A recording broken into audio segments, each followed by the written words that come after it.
Okay, let's play some damn chess. Slut from China. Street whore.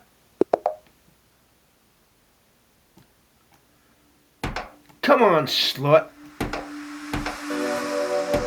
You slapped that motherfucking slut.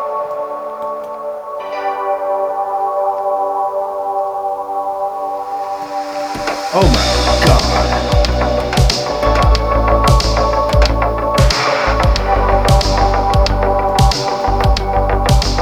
Suck my motherfucking dick. Bitch, you suck my dick, bitch. Suck my slut.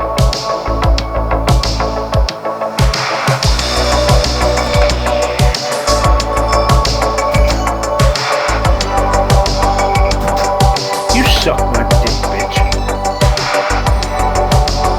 Suck my motherfucking dick, bitch. Bitch, you suck my dick, bitch. Bitch, you suck my dick, bitch. Oh, fucking Christ. Bitch, you suck my dick, bitch. Bitch, you suck my motherfucking dick. Suck my motherfucking dick.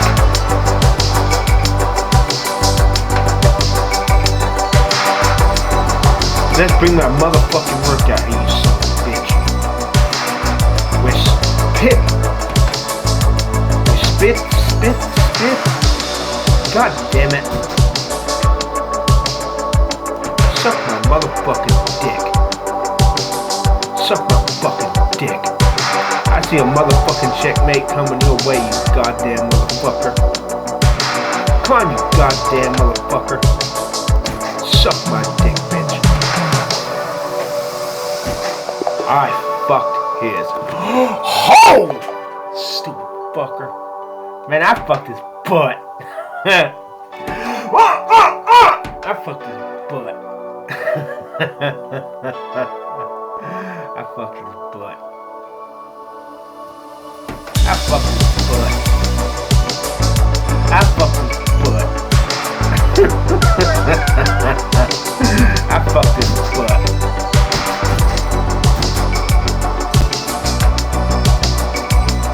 I fucked his butt. Suck my motherfucking dick. God damn it, you son of a bitch. Suck my mother. Bitch, you suck my dick, bitch. Oh my fucking god.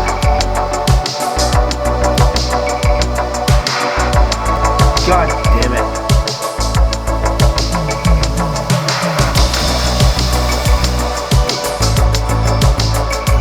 God fucking damn it, I'm fucked up. Suck my motherfucking dick.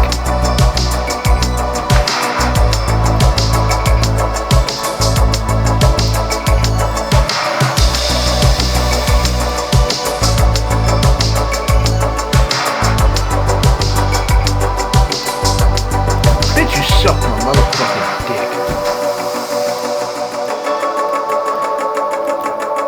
Bitch, you suck my dick, bitch.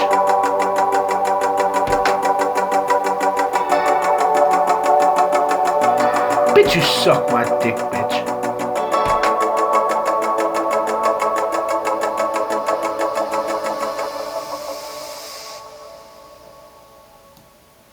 Bitch, you suck my motherfucking dick.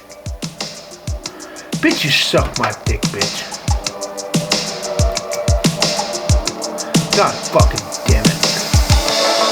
Suck my motherfucking dick. Suck my fucking dick. You suck my dick, bitch. You suck my dick. Suck my dick, bitch. You suck my motherfucking dick. Bitch, you suck my dick, bitch. Bitch, you suck my motherfucking dick. Bitch, you suck my dick, bitch.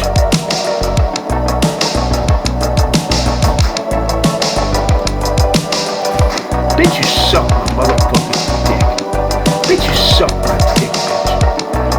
suck. Bitch, you suck my dick, bitch.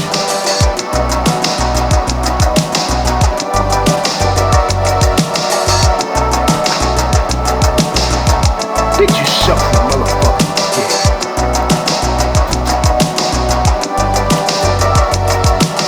Bitch, you suck my fucking dick. Bitch, you suck my dick. You suck my dick, bitch. Bitch, you suck my dick.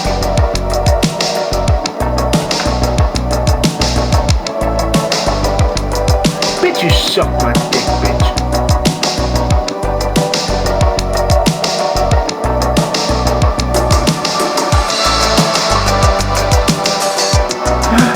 Suck my motherfucking dick, bitch. You suck my dick, bitch. Bitch, you suck my dick, bitch.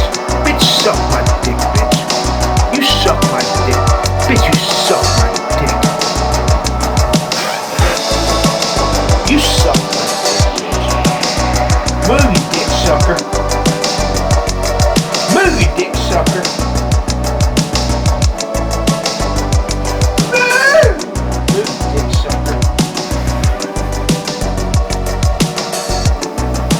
Move, dick sucker. Move, dick sucker from China. Move, dick sucker from China.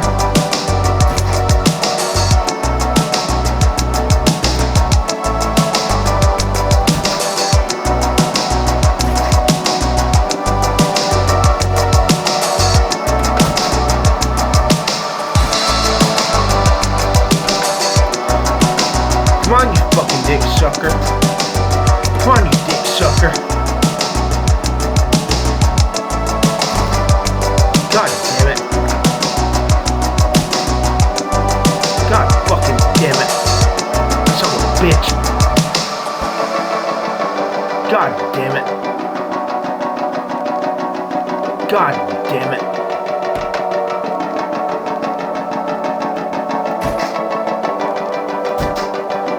Suck my motherfucking dick.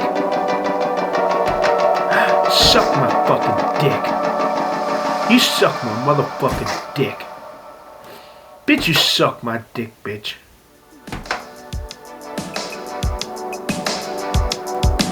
I watched that goddamn porn up here, you son of a bitch.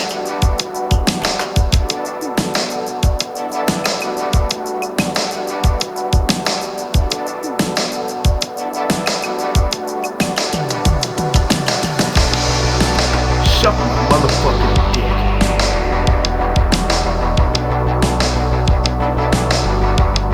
Suck my fuck. Oh, I see a chick, mate. Move, you whore.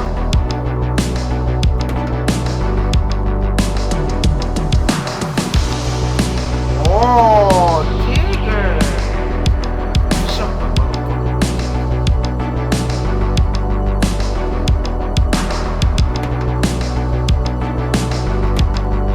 my motherfucking dick. Suck my motherfucking dick. I see a dick in your future. I see a dick. I see a dick in you. Stupid!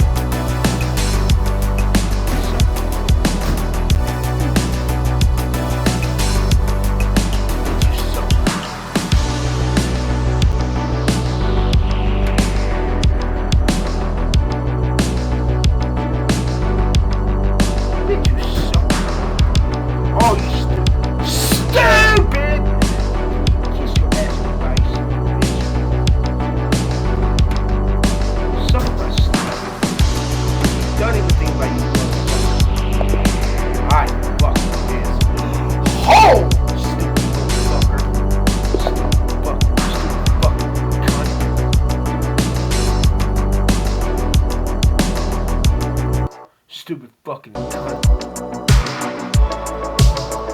Suck my motherfucking dick. I fucked his butt. I fucked his butt. Man, I'm fucking their hoes. Suck my motherfucking dick.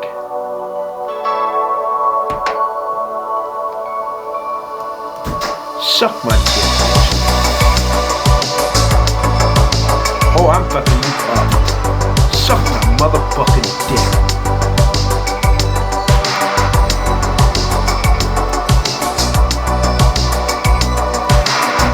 Suck my fucking dick. Suck my motherfucking dick. Bitch, you suck my dick, bitch. Bitch, you suck my motherfucking dick. Bitch, you suck my dick, bitch.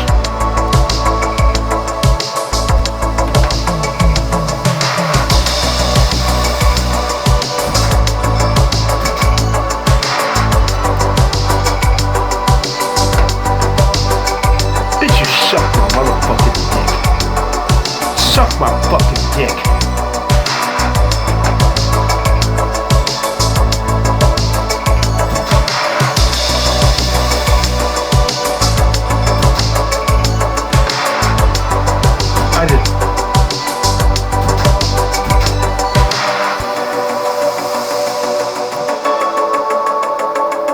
I better defend the fucking. I better be defensive fucking poems.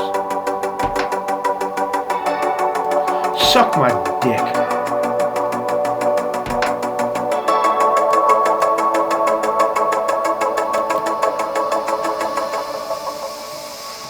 Suck my motherfucking dick. Man, this is bullshit.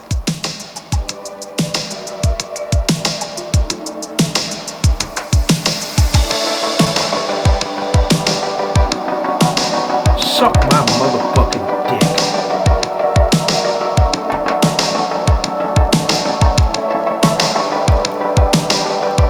Suck my fucking dick.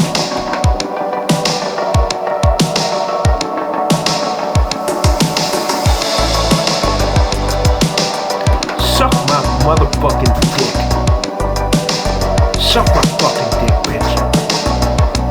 Suck my fucking dick.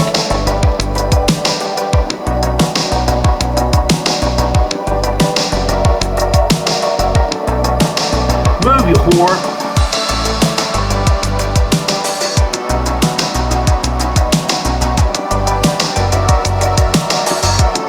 Move, you whore.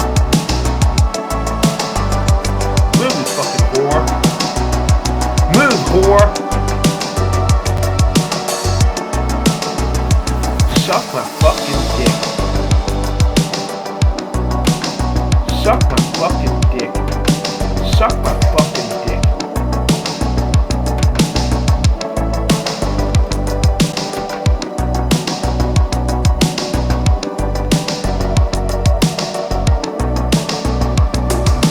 Suck my motherfucking dick. Suck my fucking dick, bitch. Come on, you motherfucker. Come on, you stupid motherfucker. Suck my dick, bitch. Suck my fucking dick. Suck my fucking dick. Suck my fucking dick.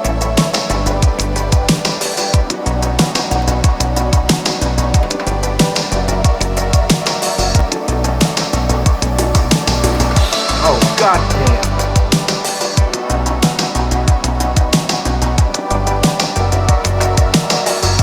Bitch, you suck my dick, bitch. Suck my fucking dick.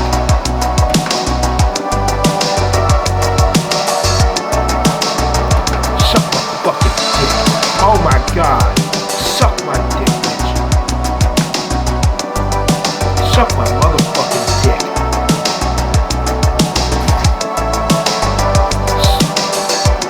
Suck my dick, bitch.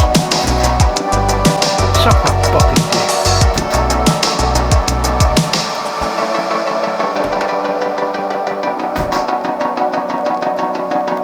God damn it.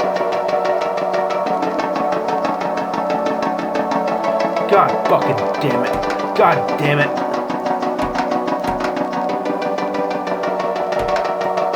God damn it. God damn it. God fucking damn it. God fucking damn it. God fucking damn it. God bucket. God fuck. Oh, it's a cute girl. She's cute.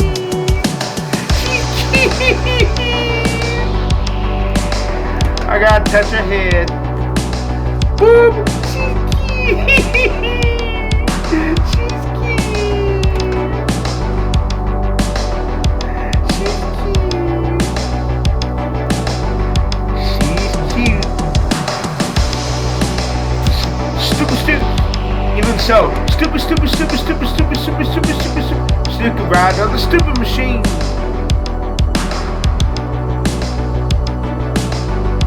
She's taking a ride on the stupid machine. Stupid.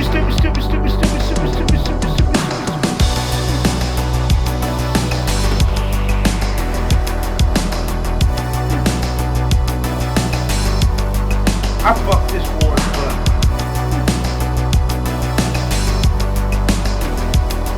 God damn it.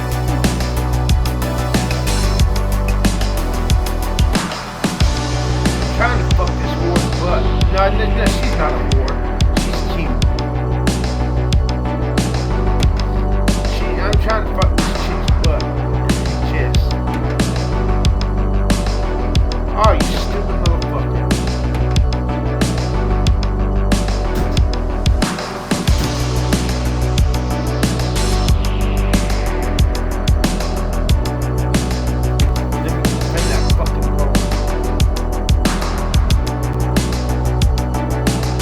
Okay, let's fuck up your bone structure.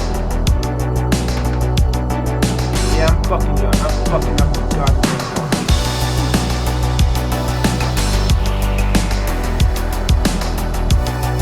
I better fucking catch her. Will I fuck her butt or not? Will I fuck her butt?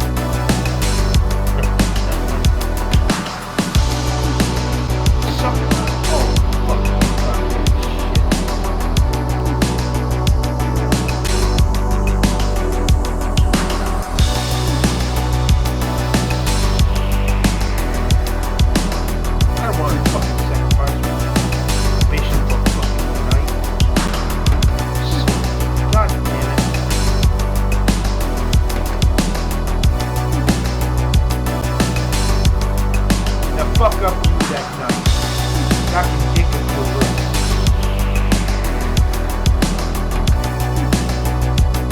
God damn it.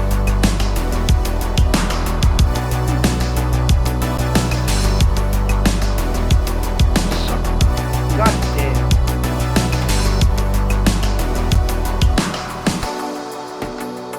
God fucking damn it. God damn it.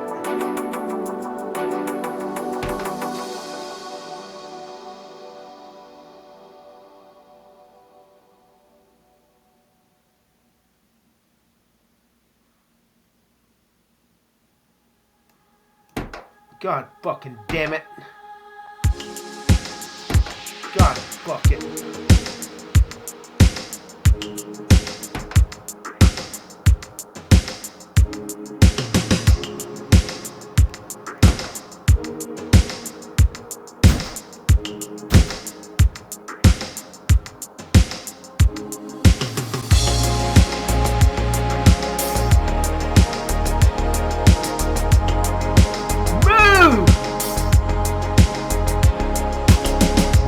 God damn it.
butt.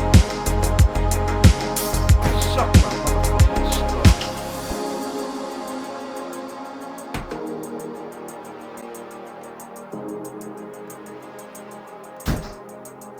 Suck my slut.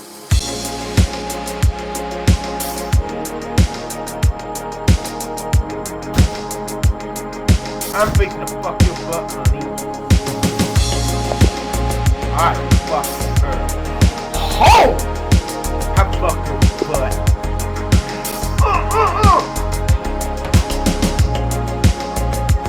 I fucked her butt. I fucked her butt.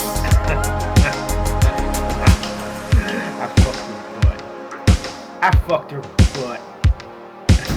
I fucked her butt.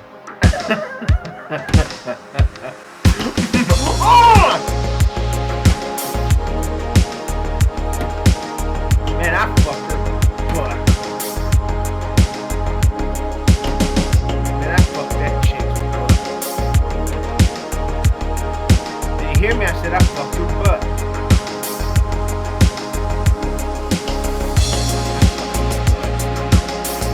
Man, I spitted her. I fucked her ass. I didn't just fuck her butt, I fucked her ass.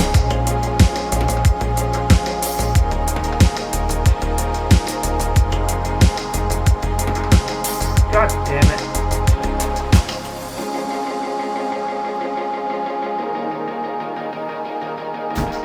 Move, you fucking whore. Move, you whore.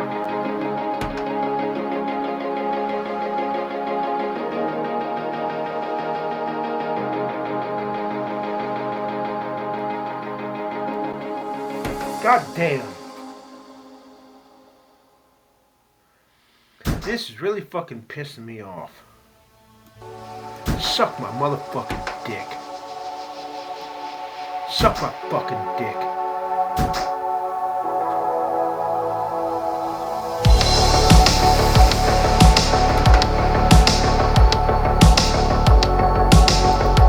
You suck my dick, bitch.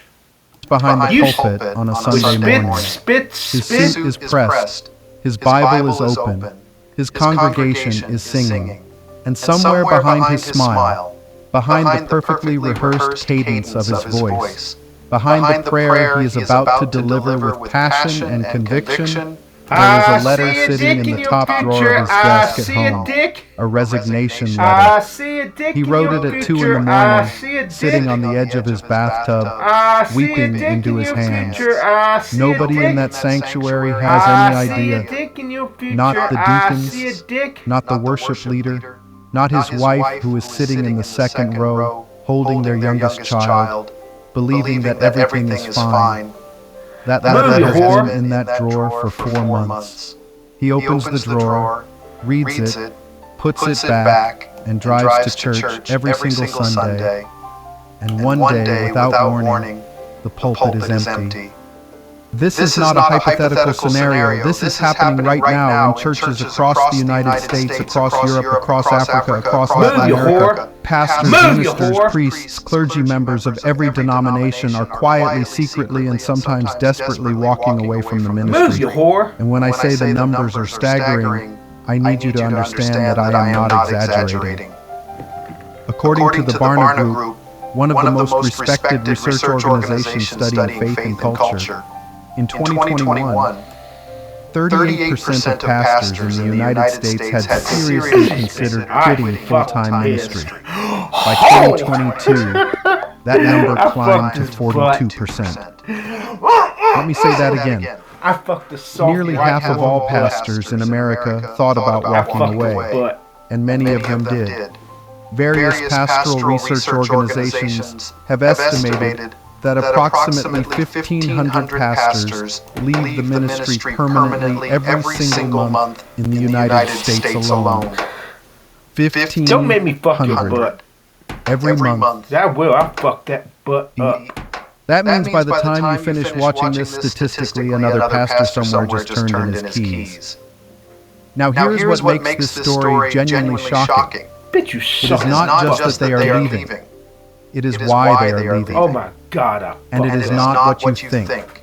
If you asked most people on the street why a pastor would quit, they would probably guess a scandal, an affair, embezzlement, some dramatic fall from grace that ends up on the evening news.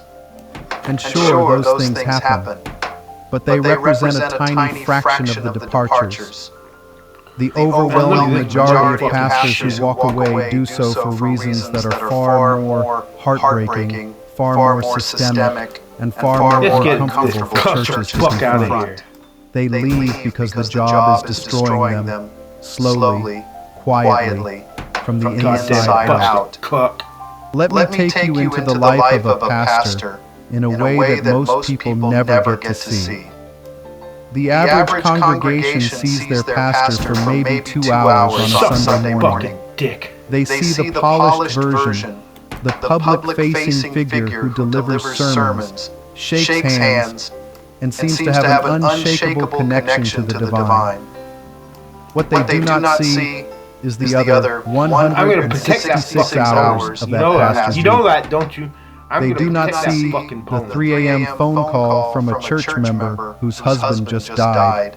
They do not see the counseling session with a couple whose marriage is falling apart, where the pastor absorbs their trauma, their anger, their grief, and then drives home to his own family and is expected to be emotionally present and spiritually strong.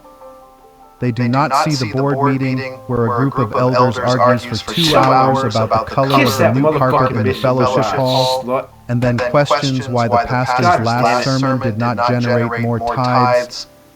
They do not see the pastor sitting alone in his office after everyone has gone home, staring at the wall, wondering if any of it matters.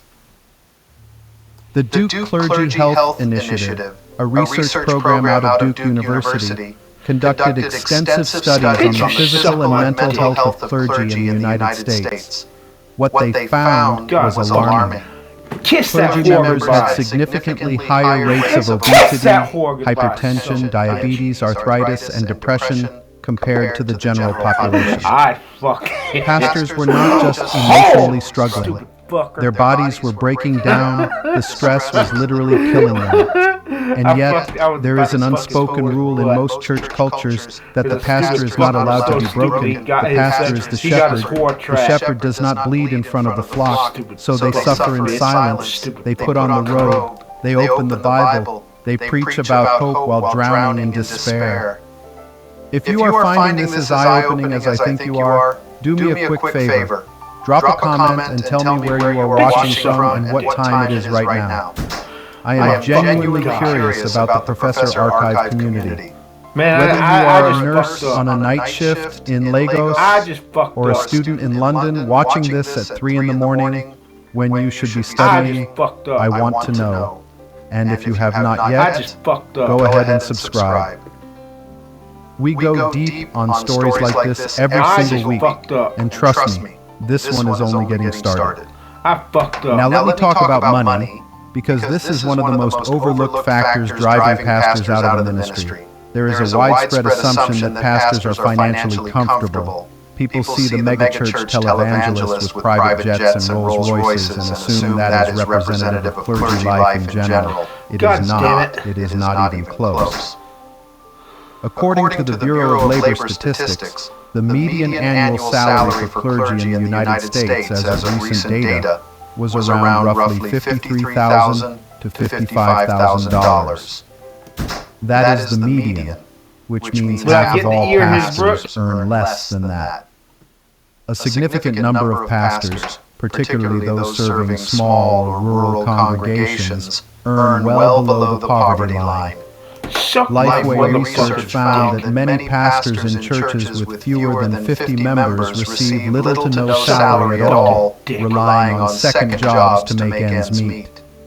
They are bivocational, which is a polite way of saying they work a full-time secular job and also run an entire church, often for little or no pay. Think about what that means practically. A man or woman spends 4 years earning a bachelor's degree, then 3 years in seminary, graduates with an average of $30,000 to $40,000 in student loan debt, dick. and then takes a job that pays less than a first-year public school teacher.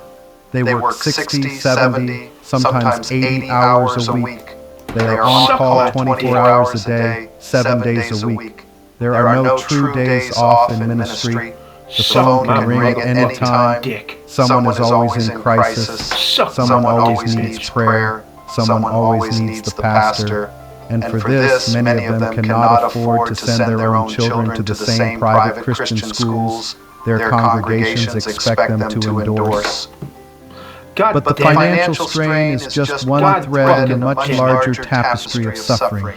Let me tell you about the loneliness. This might be the cruelest irony in all of ministry. Pastors are surrounded by people constantly. They stand before hundreds, sometimes thousands every week. They shake hands and hug necks and share meals. And yet, study after study reveals that the majority of pastors report having no close friends. Not few, none. A widely cited survey by the Fuller Institute found that 70% of pastors do not have someone they consider a close friend. The reason is complicated but understandable. Pastors occupy a unique social position within their communities. They know everyone's secrets. They counsel people through affairs, addictions, financial ruin, abuse. But they cannot share their own struggles with anyone in their congregation, because doing so can be seen as weakness, or worse, it can become gossip by Monday morning. They cannot be vulnerable with the very people they serve, and so they exist in a strange, painful paradox, constantly connected, profoundly alone. There is a pastor, and I will not use his real name, so let us call him David. David served a mid-sized Baptist church in the American South for 11 years. He was beloved. He grew the church from 120 members to over 400. He built a youth program from scratch. He performed weddings, officiated funerals, visited the sick, counseled the broken. By all external measures, he was the picture of a successful pastor. But David had been struggling with depression for nearly 5 years. He did not tell anyone, not his elders, not his closest staff member, not even his wife at first. He was terrified that if anyone in the church found out, he would be seen as spiritually deficient. In many church cultures, depression is not treated as a medical condition. It is treated as a faith failure. If you were really trusting God, you would not be depressed. That is what David believed his congregation would think. And based on the research, he was probably right. A study published in the Journal of Pastoral Care and Counseling found that a significant portion of churchgoers believe that mental health issues among clergy indicate a lack of faith or spiritual discipline. David eventually confided in one elder, someone he trusted. Within 2 weeks, that elder told the rest of the board. Within a month, the board suggested David take a leave of absence. The language was gentle. "We just want you to get healthy," they said. But the subtext was clear. You are broken, and broken pastors are a liability. David never went back. He sells insurance now. He still believes in God, he says, but he cannot bring himself to step inside a church. David's story is not rare. It is the norm. And this brings me to something that is perhaps the most explosive and least discussed element of this entire crisis. Some pastors do not just leave the ministry. They leave the faith entirely. In 2011, a quietly revolutionary thing happened on the internet. An online community was founded called the Clergy Project. Its purpose was simple but radical: to provide a safe, anonymous space for active and former clergy members who no longer hold supernatural beliefs. In other words, it was a support group for pastors, priests, rabbis, and imams who had become atheists or agnostics, but were still serving in religious leadership roles. When it launched, it had 52 members. Within a few years, it had grown to over 1,000. Suck my fucking dick. These were not casual churchgoers who had drifted away from faith. These were men and women who had dedicated their entire lives to preaching a worldview they no longer believed in. They were trapped, financially dependent on their churches, socially embedded in religious communities, often married to devout spouses, and they felt they had no way out. The story of Jerry DeWitt is one of the most well-known cases. God fucking damn it. DeWitt was a Pentecostal pastor in DeRidder, Louisiana, for over 25 years. Damn it. He built churches. He led revivals. He spoke in tongues. And then, gradually, over the course of several years, he stopped believing. He described the process as slow and agonizing, like watching a loved one die. He tried to hold on. He tried to reconvince himself. He read apologetics. He prayed desperately for God to restore his faith. But the doubts did not go away. When he finally came out publicly as a non-believer, he lost virtually everything. His wife divorced him. His community shunned him. People he had baptized, people whose children he had dedicated, people he had held while they wept at funerals, they cut him off completely. He became, in his own words, a ghost in his own hometown. Now, I want to be very clear here. This is not a script about whether God exists or whether faith is valid. That is not the point. The point is that the institutional structures surrounding the ministry create conditions where people are terrified to be honest about what they are experiencing, whether that experience is depression, doubt, burnout, or a full-on crisis of belief. You stupid goddamn. And when honesty is punished, people either break or they leave. Let us talk about the congregational dynamics that accelerate this crisis, because this is where it gets really uncomfortable for churchgoers. There is a phenomenon that researchers have begun calling clergy killer churches, and yes, that is the actual term used in pastoral care literature. G. Lloyd Rediger wrote an entire book on the subject in 1997. A clergy killer is a church member, or sometimes a small group of members, who engages in a persistent pattern of antagonism, manipulation, and sabotage against the pastor. These are not people who simply disagree with a sermon illustration. These are individuals who wage personal campaigns to undermine, control, or destroy the pastor, often driven by their own psychological issues, power struggles, or unresolved resentments. And the terrifying part is that most church governance structures provide almost no protection against this behavior. In many congregational models, the pastor serves at the pleasure of the church board or the congregation as a whole. A small group of influential members can make a pastor's life unbearable. And because the pastor's livelihood, housing, and community are all tied to the church, the power imbalance is enormous. The pastor cannot simply file an HR complaint. There is no HR department. The pastor cannot go to a union representative. There is no union. The pastor is, in many cases, the most vulnerable employee in the building, despite being its highest profile figure. Tom Rainer, former president of Lifeway Christian Resources and one of the most published researchers in church leadership, surveyed thousands of pastors and found that over 63% of them had experienced some form of conflict with church members that they described as severe enough to consider leaving. Many of those conflicts lasted years of nasty emails, whispered campaigns, threatened giving reductions, and public humiliations during business meetings.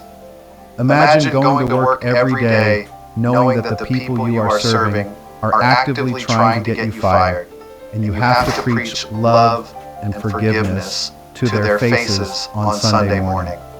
And then there is the issue of the pastoral family. Ministry does not just consume the pastor, it consumes the spouse, it consumes the children. The expectations placed on a pastor's family are extraordinary and frankly unreasonable. The pastor's wife is expected to be the model churchwoman, leading women's Bible studies, organizing potlucks, dressing appropriately, smiling constantly, and never, ever complaining. The pastor's children are expected to be the best-behaved kids in the congregation. Every mistake they make is magnified. Every act of normal teenage rebellion is treated as a reflection of their parents' spiritual failure. A Barna study found that a significant percentage of pastors' children leave the church entirely by the time they reach adulthood, a rate notably higher than the general church-going population. These kids grow up in fish bowls, watched, judged, and discussed by people who have no business weighing in on their lives. I want to pause here and ask you something. If this content is resonating with you, if you are finding value in stories like this, consider dropping a super thanks on this video. It is a small thing, but it genuinely helps this channel keep producing this kind of deep research content. Every bit of support means the world. Now let me take you to a different continent for a moment, because this is not just an American problem. In sub-Saharan Africa, the pastoral crisis has its own unique and devastating texture. The explosion of Pentecostal and charismatic Christianity across Africa in the late 20th and early 21st centuries created tens of thousands of new churches, many led by pastors with little formal training and even fewer institutional support structures.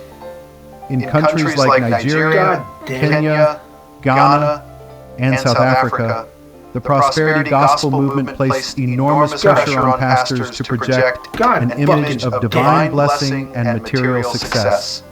If your church is growing, God is with you. If it is not, something is wrong with your faith. Damn it. This theology turns numerical and financial growth into the measure of spiritual legitimacy. And when a church stagnates or declines, the pastor bears the full weight of that perceived failure. Meanwhile, many African pastors face the same financial struggles as their Western counterparts, but without the safety net of a functioning social welfare system. A pastor in rural Nigeria who loses his church may have no income, no savings, no health insurance, and no social support. Piss me off.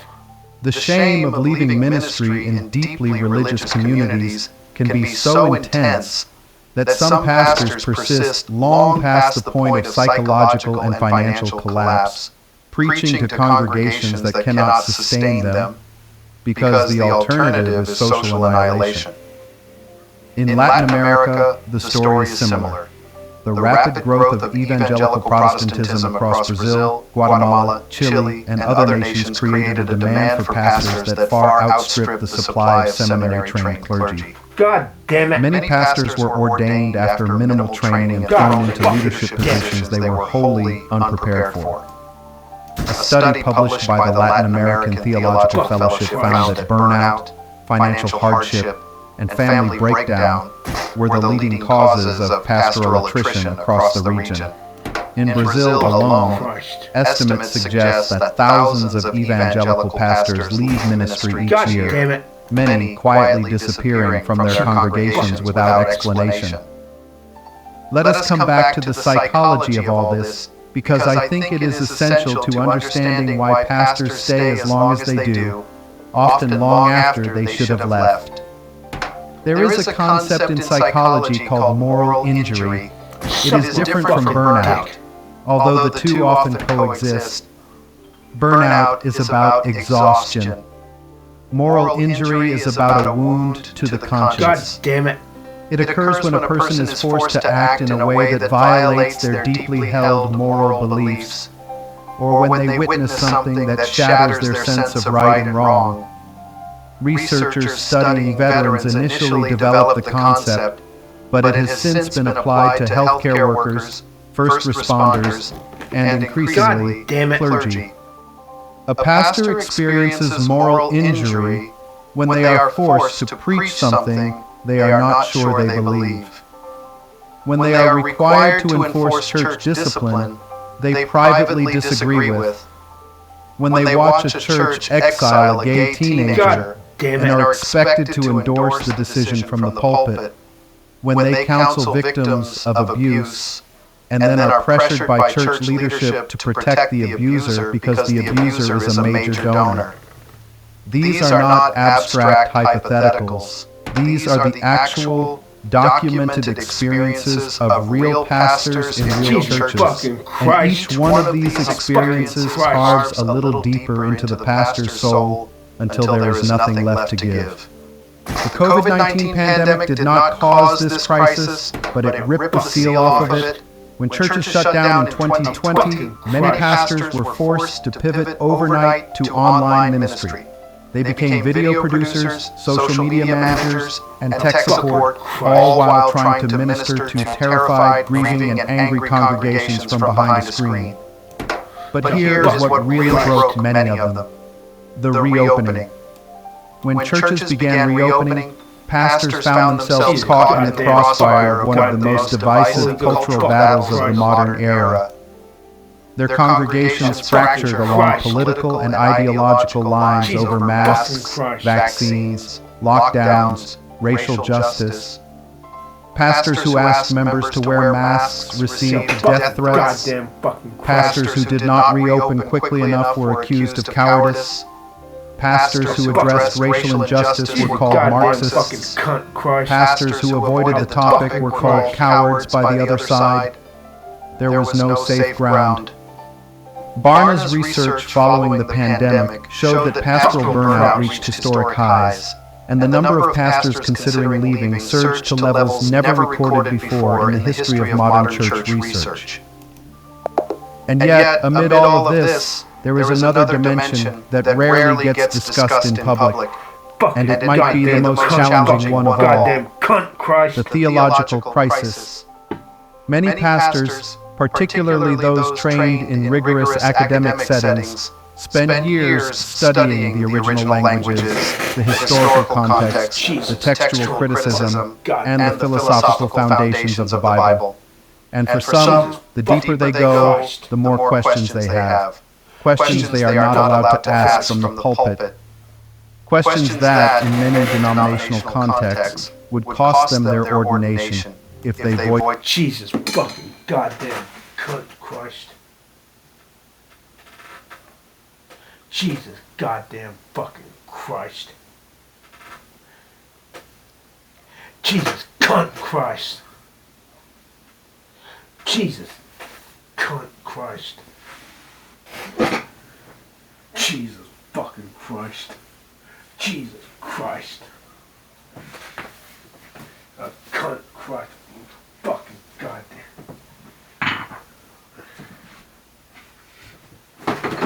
Fucking Christ, cunt fuck. Christ, fuck. Christ, fuck.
Well, I got a cute, adorable baked potato I bought from the store.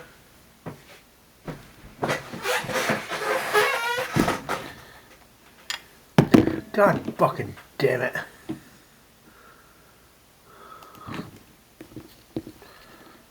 A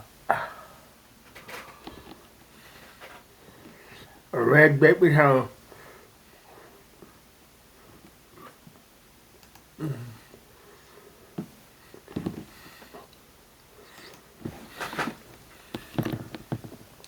God fucking damn it.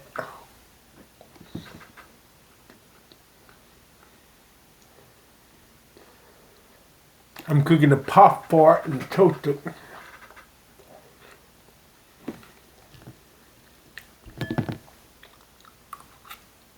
Come on, you goddamn motherfucker. She's a fucking goddamn fucking crushed.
Suck my fucking dick.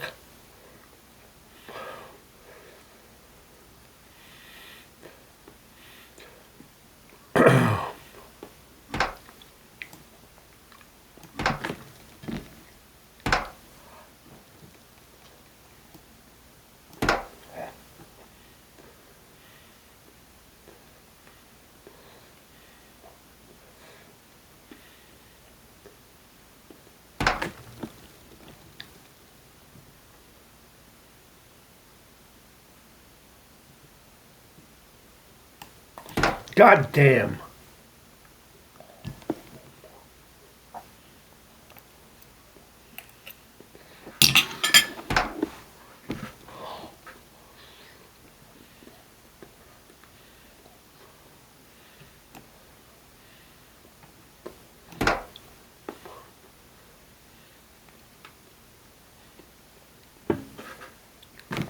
I'm gonna get my fucking Pop Tart and my fucking tea.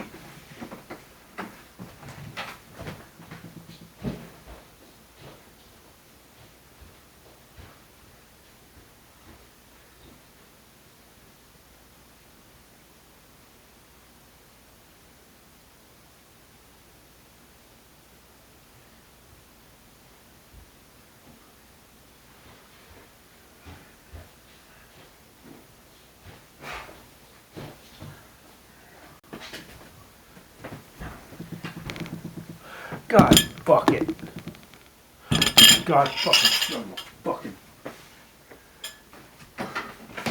fucking table. God fuck it.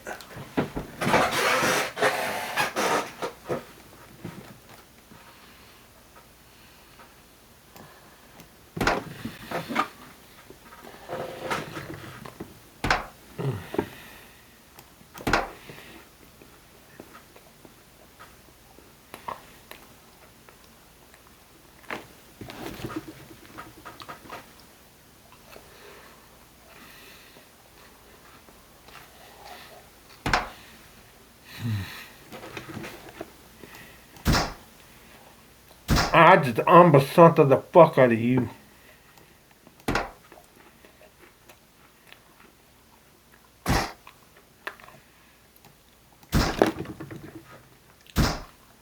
God damn it.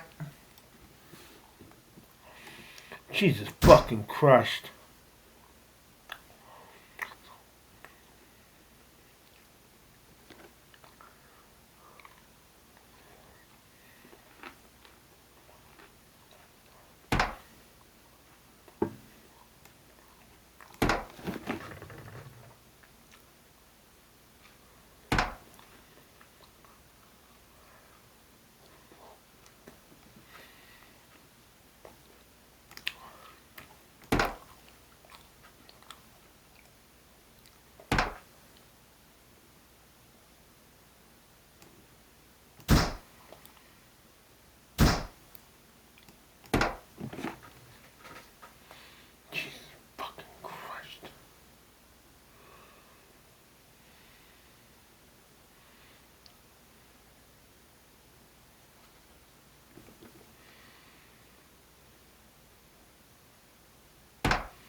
God damn it.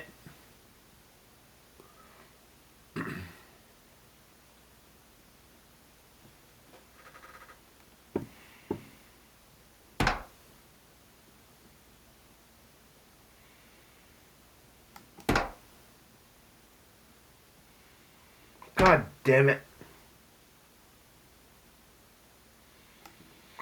God fucking damn it.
God damn it.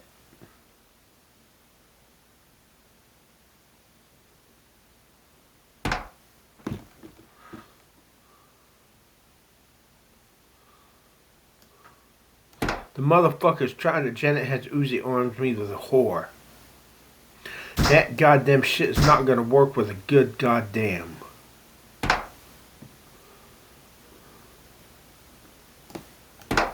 Not with a good goddamn.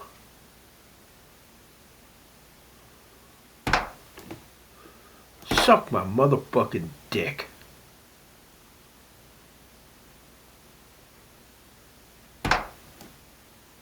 Suck my fucking dick.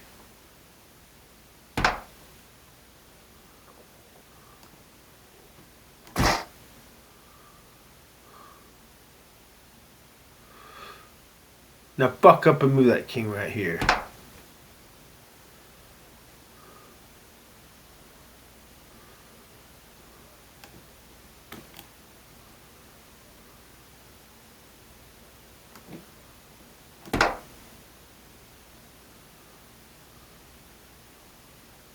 Come on, you dick sucker. Come on, you dick sucker.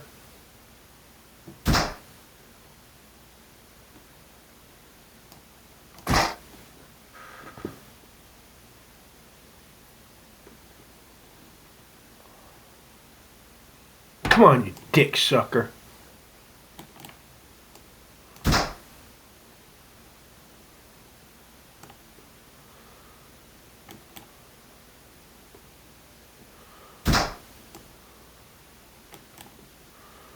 Come on, you fucking dick sucker. Come on, you dick sucker. Come on, you dick sucker.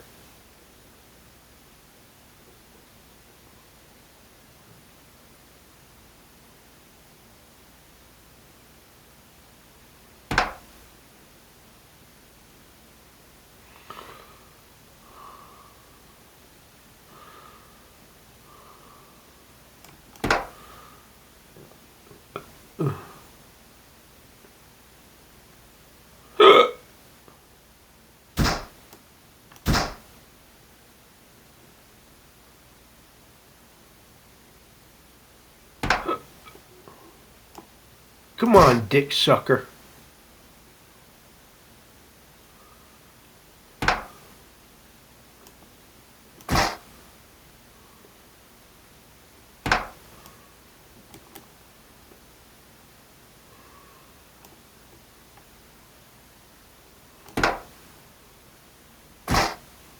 God damn it.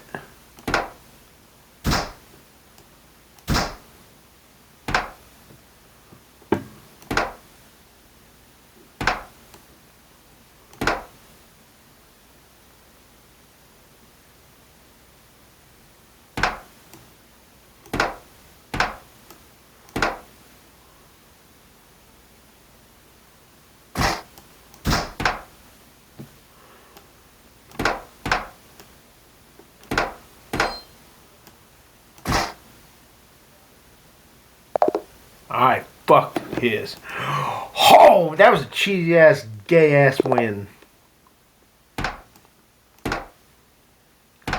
But I fucking take that motherfucking shit anyway. God damn it.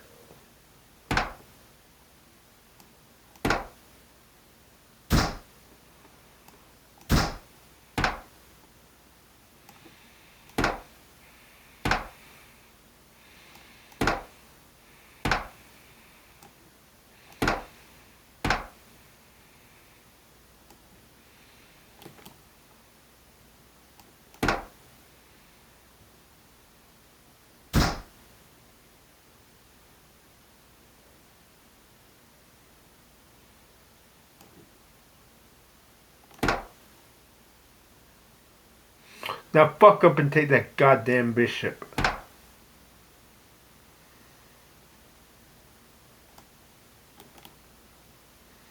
Jesus fucking Christ. Oh, no fucking goddamn fucking Christ.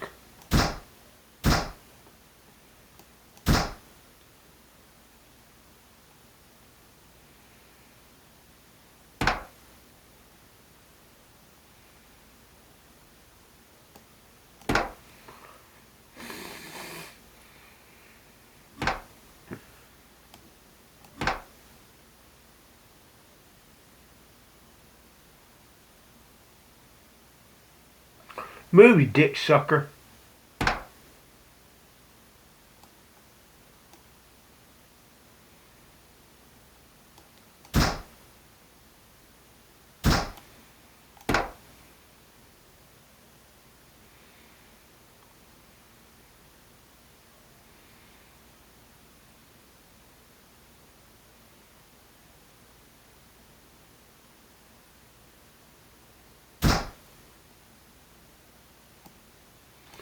Cause that was stupid as fuck.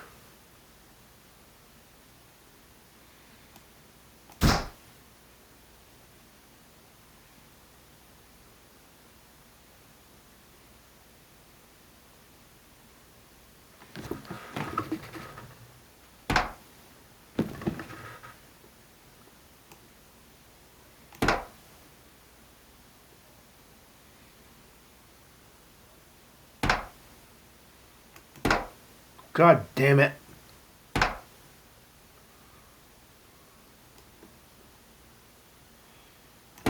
God damn it.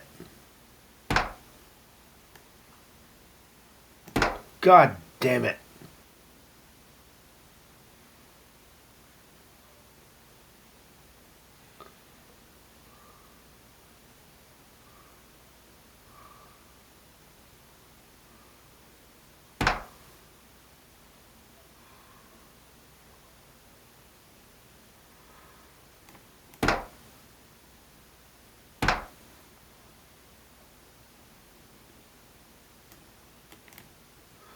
God damn it.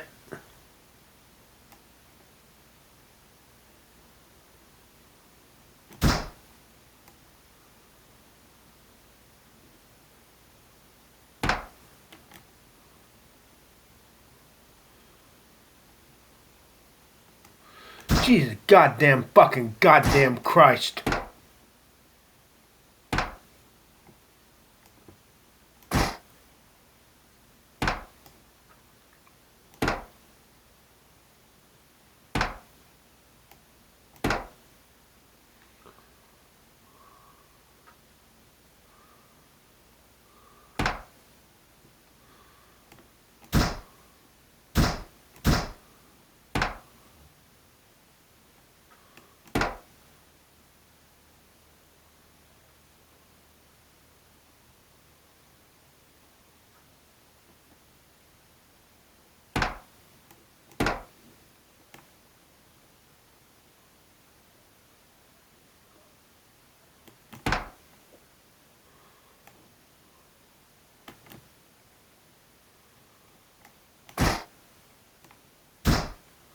God damn it.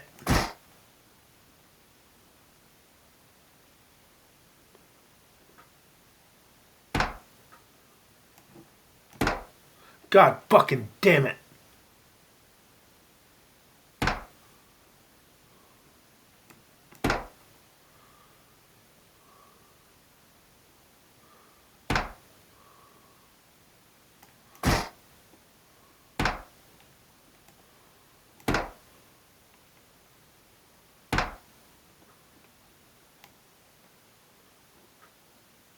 God damn it.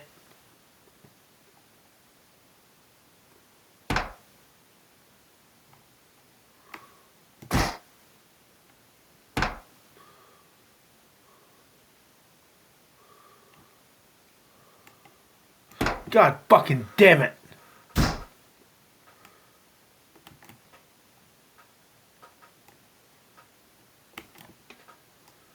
Oh, fucking goddamn Christ.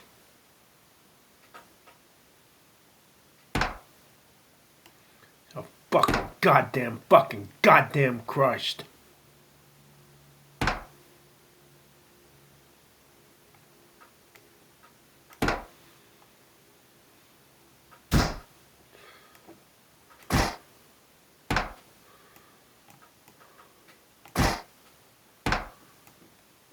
Fucking Christ.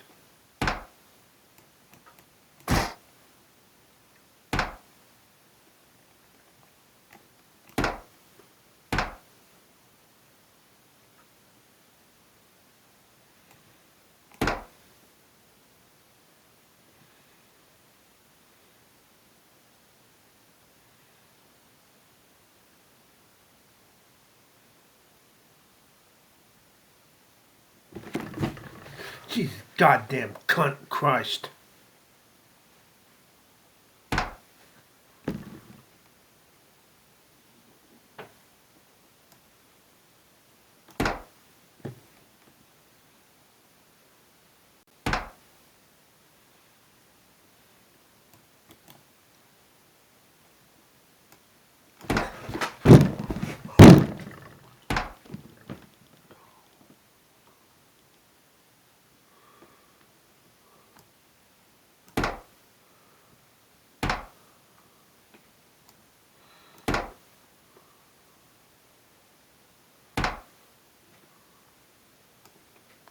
Oh, fucking Christ. Oh, fucking goddamn Christ.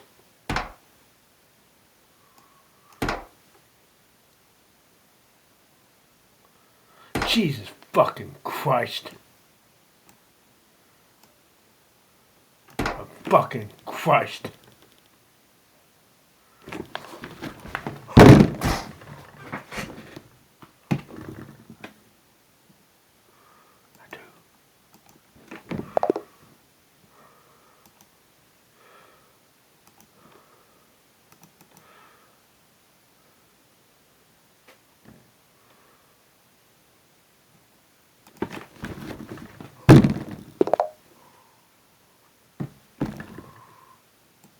Jesus goddamn fucking cunt fucking goddamn Christ.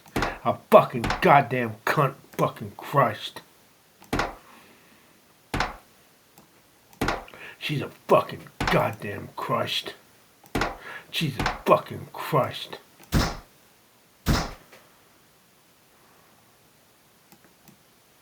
She's a fucking goddamn fucking Christ.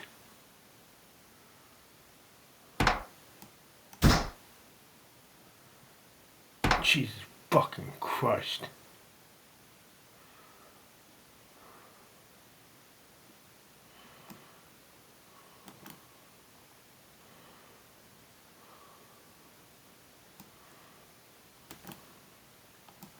Jesus fucking Christ.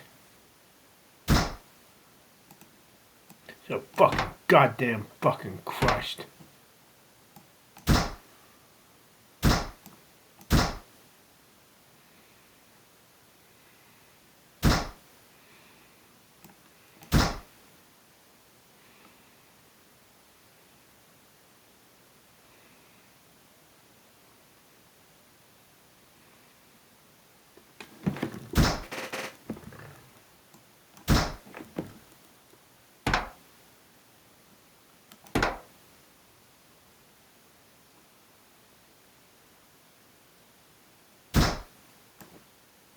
I'm facing that ear, you're a rook. Dumbass cunt.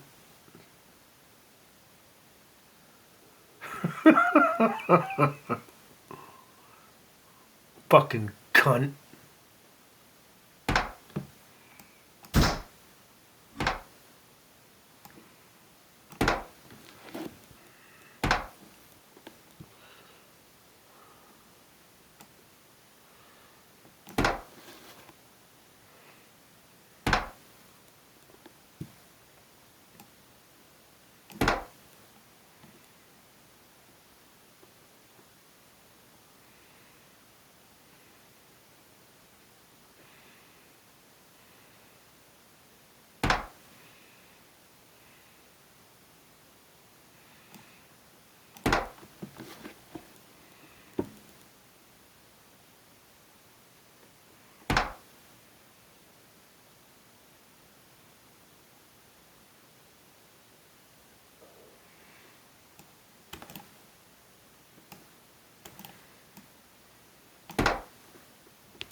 Come on, you goddamn cunt.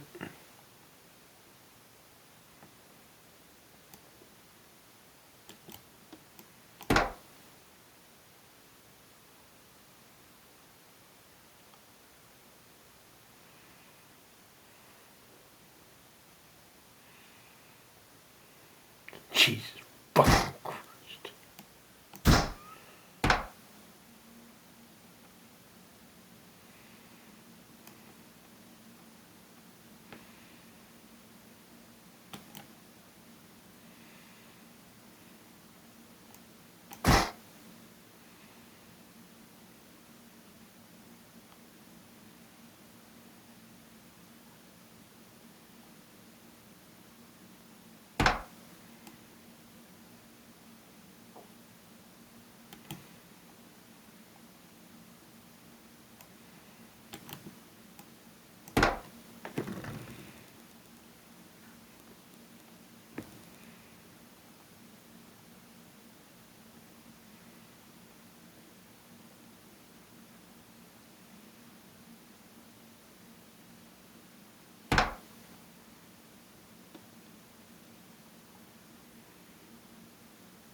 Suck my fucking dick.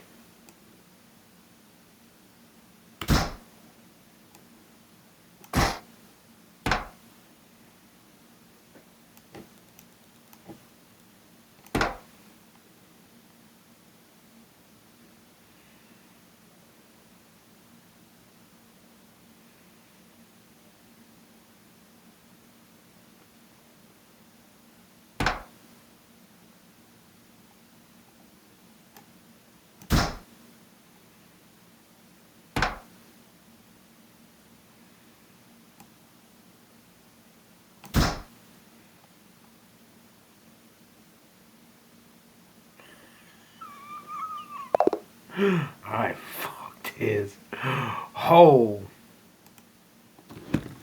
I fucked his butt.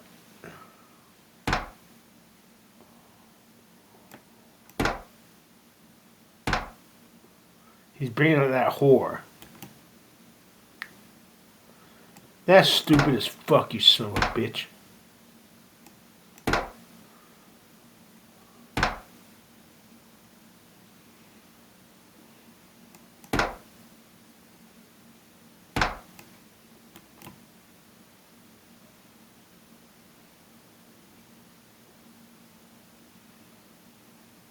Suck my motherfucking dick.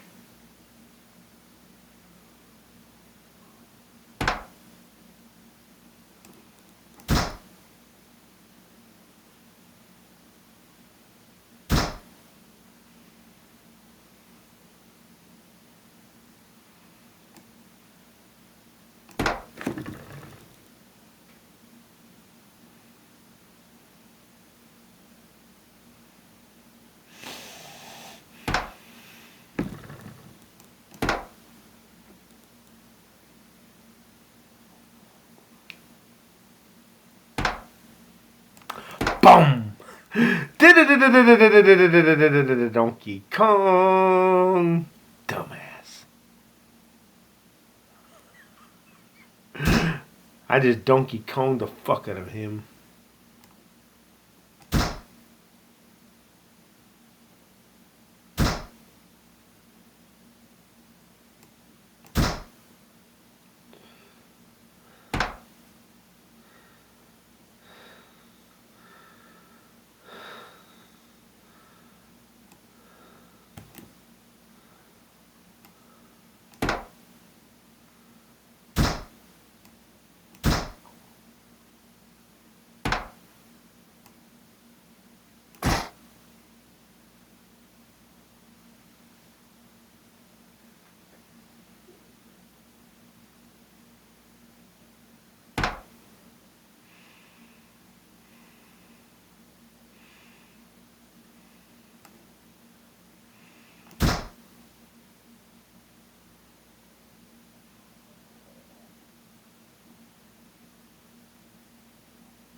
You don't swap pores, I'm gonna ear your rook.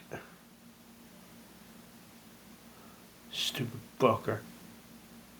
Unless you're a dumbass and try to...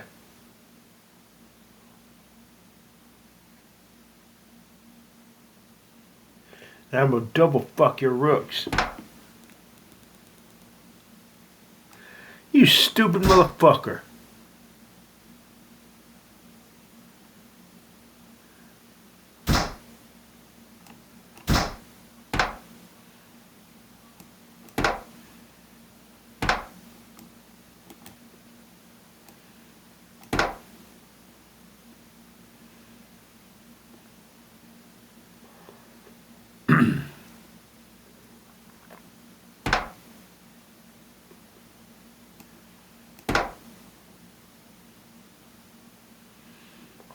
God.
Dumbass.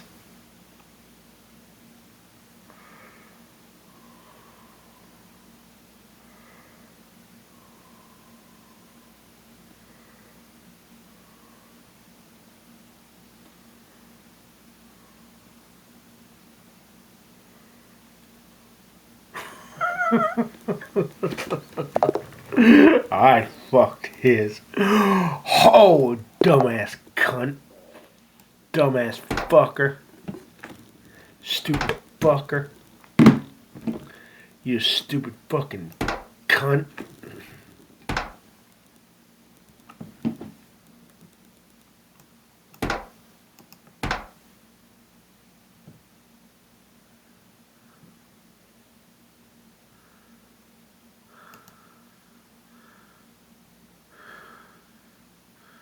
There is a book that names them.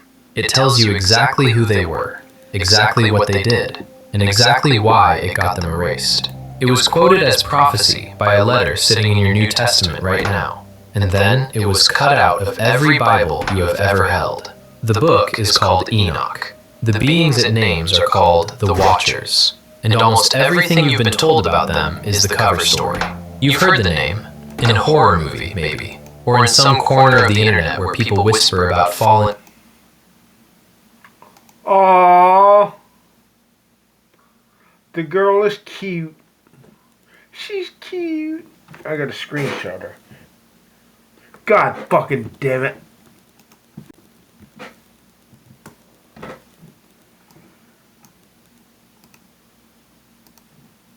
Fallen angels and ancient astronauts. And whoever brought it up told you the same thing everyone gets told. They were demons, rebels.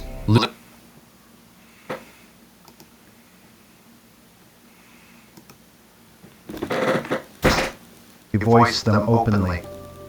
There is a profound difference between the faith that is preached on Sunday and the scholarship that happens in seminaries and academic institutions.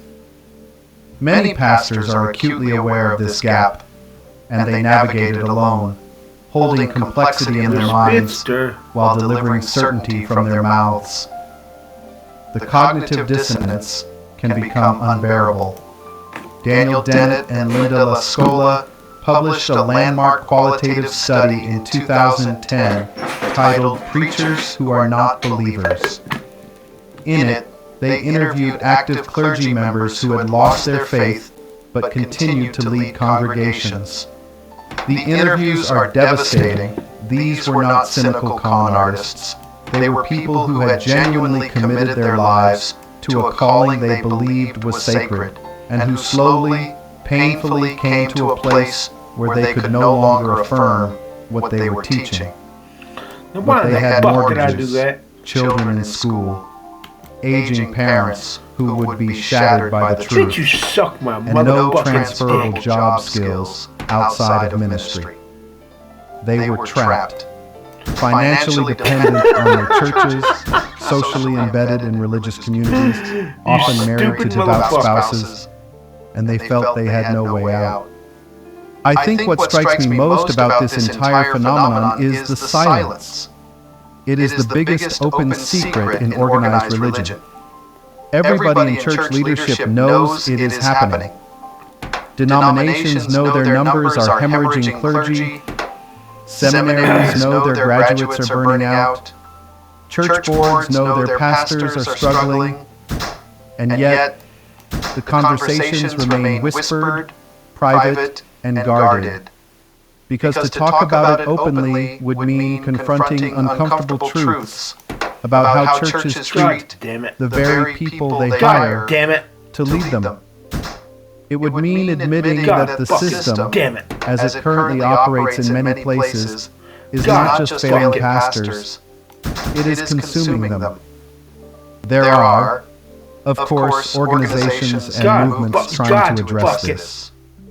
The Pastors' Mental Health Initiative, launched through several denominations, has attempted to destigmatize therapy for clergy.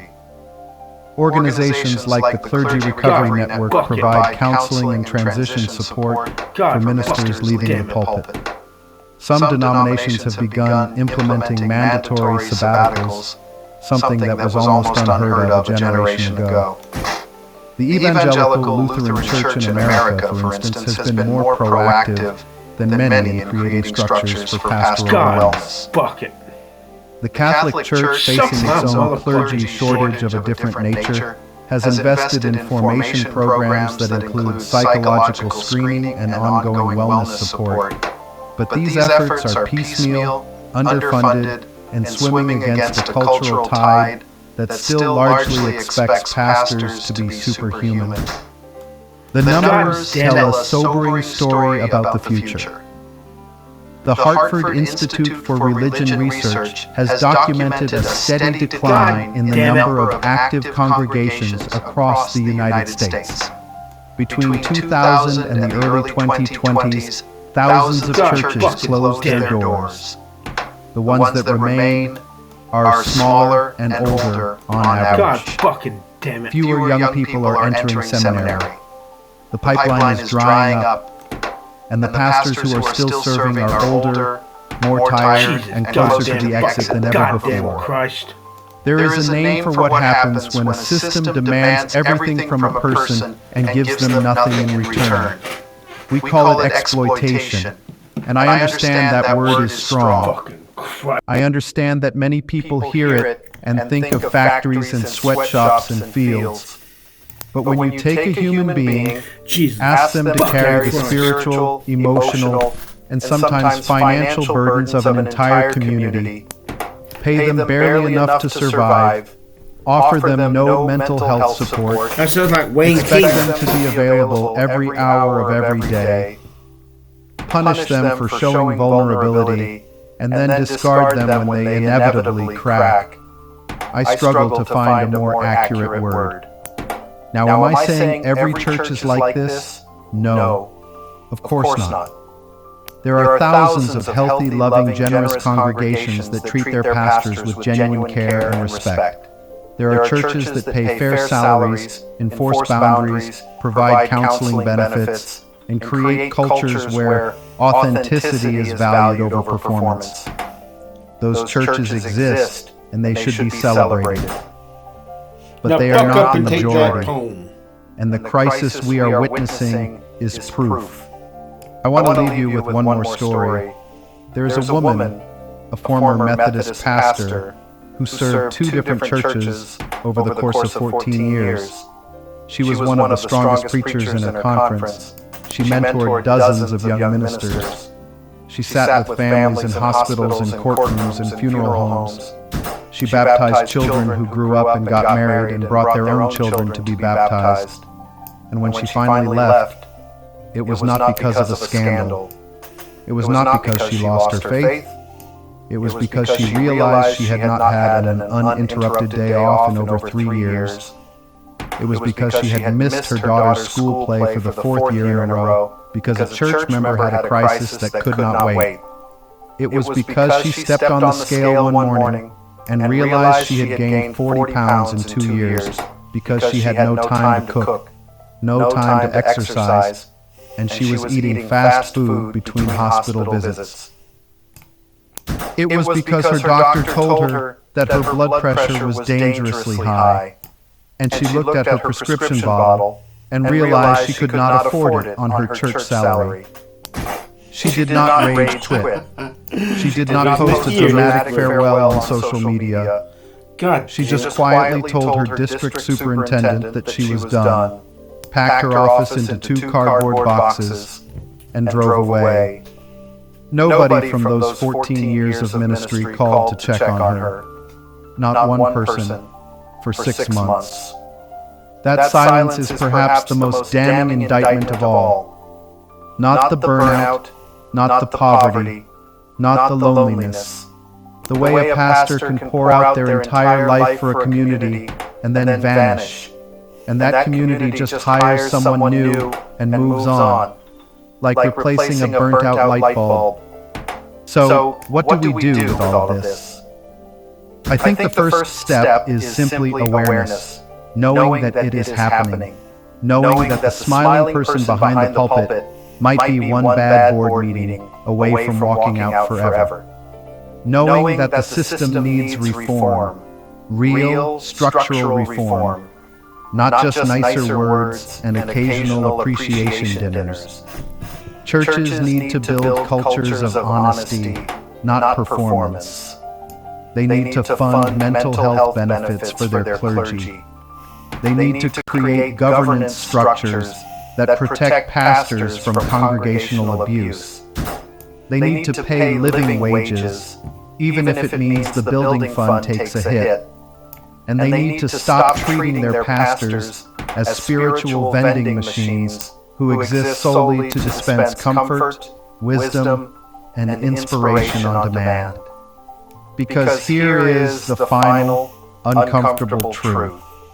If churches do not start taking care of their pastors, there will not be any pastors left to take care of the churches. And that future is not some distant hypothetical. It is arriving right now, church by church, resignation letter by resignation letter, burned out Sunday by burned out Sunday. If you have watched this far, I genuinely appreciate you. This is Professor Archive, and stories like this one are what we do. We go deep, we follow the evidence, and we tell the stories that matter. If this moved you, if it challenged you, if it made you think, share it with someone. And if you are a pastor watching this right now, or a former pastor, or the child of a pastor, or the spouse of a pastor, I see you. Your story matters. You are not invisible, even if it has felt that way. Drop a comment below. Let me know what your experience has been. This community is built on real conversation, and I want to hear from you. Until next time, stay curious, stay thoughtful, and I will see you in the next one.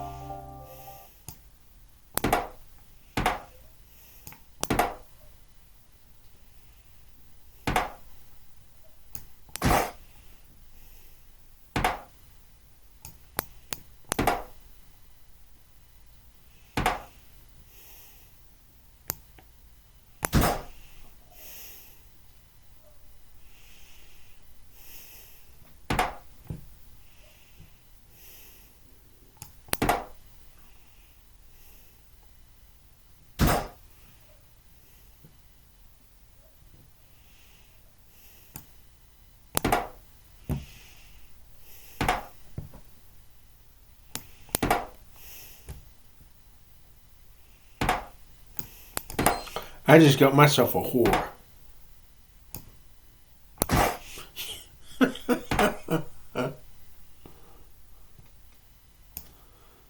March. March. March. March. March. I fucked his hole. Stupid fucker. Move, you whore.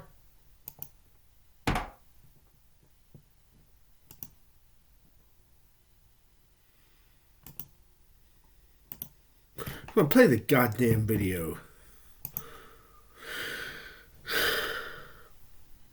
What is the greatest discovery in biblical studies? The Dead Sea Scrolls? The Nag Hammadi Library? Those would all be decent answers. But for almost a century, many historians would have pointed to something else. A tiny scrap of papyrus known simply as P52. For decades, scholars believed this fragment fundamentally changed what we knew about the origins of the New Testament. Then one question changed everything.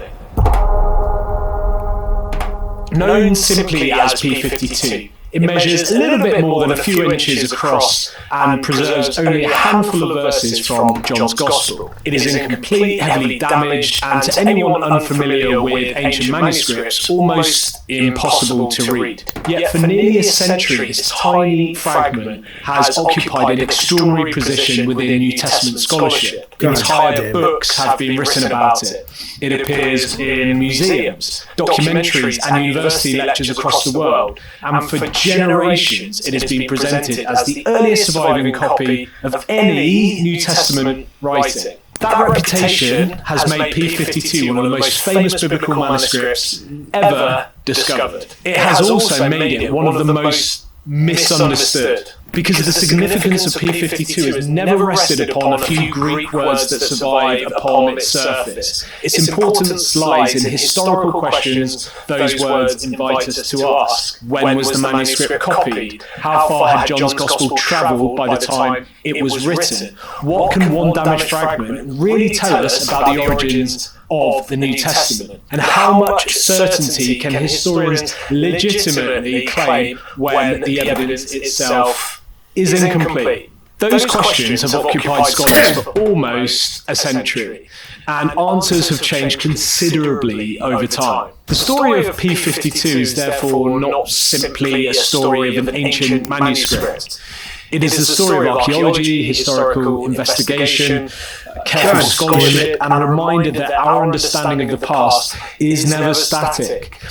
Every generation inherits the evidence left behind by the last and asks questions of it, and occasionally discovers that even the most familiar conclusions deserve to be examined again. To understand why this tiny fragment became so important, we first need to understand the historical problem it appeared to solve. One of the most striking features of the New Testament is that none of its original manuscripts have survived at all. The Gospel of Mark, the letters of Paul, the Gospel of John, and every other document that eventually formed the New Testament that were originally written disappeared long ago. What survives instead are thousands of handwritten manuscripts produced by generations of Christian scribes who continued copying these texts century after century. And every New Testament translation produced today ultimately depends upon those surviving manuscripts, compared carefully with one another in an attempt to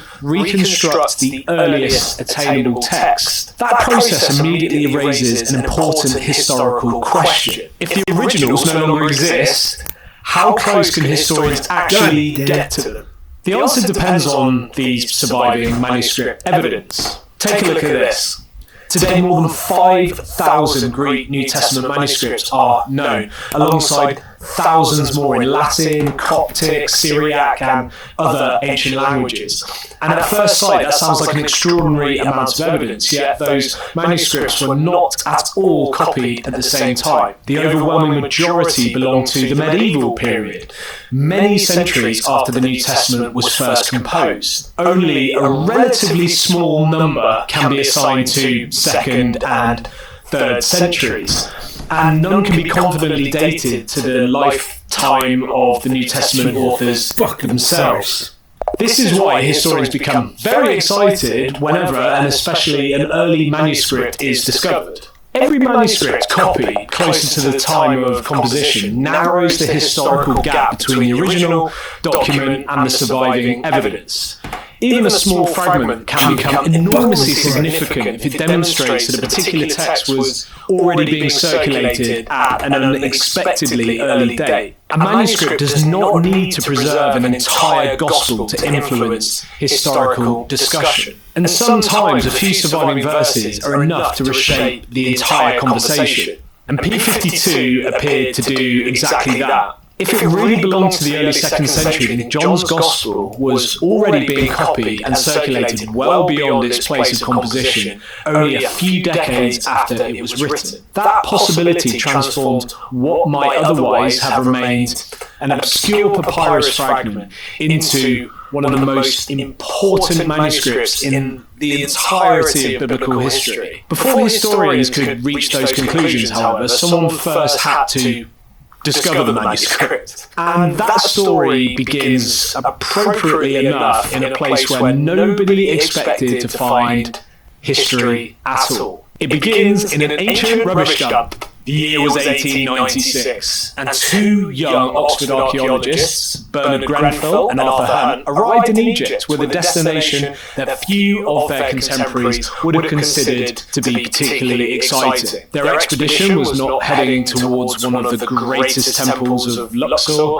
nor were they searching for the tomb of a forgotten pharaoh. Instead, they travelled southwest of Cairo to the ancient city of Oxyrhynchus, a place that had once flourished under Greek and Roman rule before slowly disappearing beneath the Egyptian desert. And their interest lay beyond the city's crumbling buildings. In a series of enormous rubbish mounds that stretched across its outskirts. To modern ears, the idea sounds almost ridiculous. Why would archaeologists devote their time to excavating ancient rubbish? Yet Grenfell and Hunt understood something that many others had overlooked. The value of an archaeological site is not always determined by its monuments. Sometimes the greatest discoveries are found among the ordinary objects that people never expect anyone else to see. And Egypt offered one remarkable advantage over almost every other part of the ancient Mediterranean. Its exceptionally dry climate preserved organic materials that would have perished almost anywhere.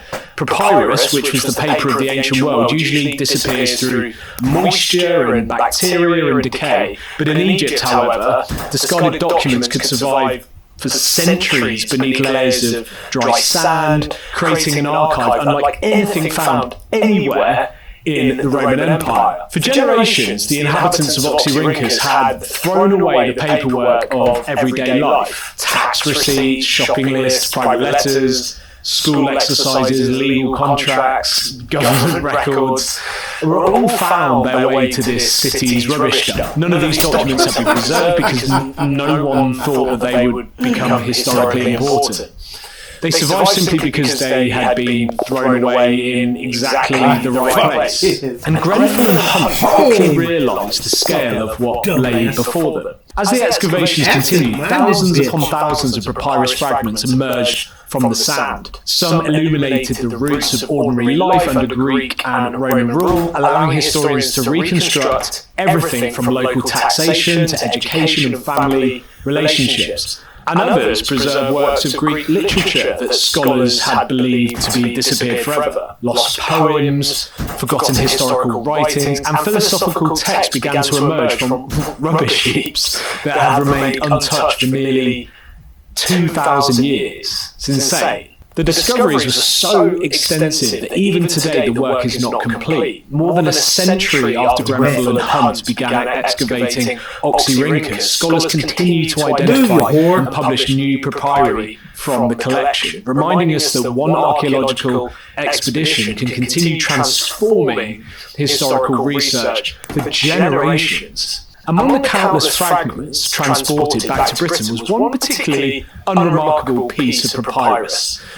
It measured only a few inches across, preserved writing on both sides and contained a little bit more than a handful of incomplete Greek lines. There was nothing about its appearance that suggested it would become famous at all. It was simply one fragment among many thousands awaiting identification. It eventually found its way to John Ryland's library in Manchester, where it was catalogued carefully and stored and left among the library's growing collection of unpublished papyri. And years passed. The fragment remained exactly where it had been placed, unnoticed among hundreds of other manuscripts that were still waiting to be examined. There was no labelling, identifying it as part of the New Testament, no suggestion that it represented an important archaeological discovery, and certainly no indication that it would be one day become one of the most famous manuscripts in all of biblical studies. And like countless other papyri from Oxyrhynchus, it simply waited for someone to ask the right question.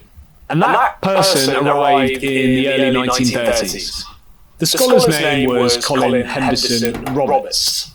Unlike Grenfell and Hunt, Roberts had not travelled to Egypt. His contribution to the story began inside the quiet reading rooms of the John Ryland's library, where he had been invited to examine a number of unpublished papyri that remained unidentified. And it was this meticulous work that demanded an extraordinary amount of patience. Every fragment presented its own puzzle. Some proved to be official government documents, others contained private correspondence, while many were so badly damaged that identifying them with a lot of confidence seemed almost impossible. Most would never be famous. They would simply take their place among a vast collection of documentary evidence that allows historians to reconstruct everyday life in the ancient world. But one fragment, however, drew Roberts' attention almost immediately.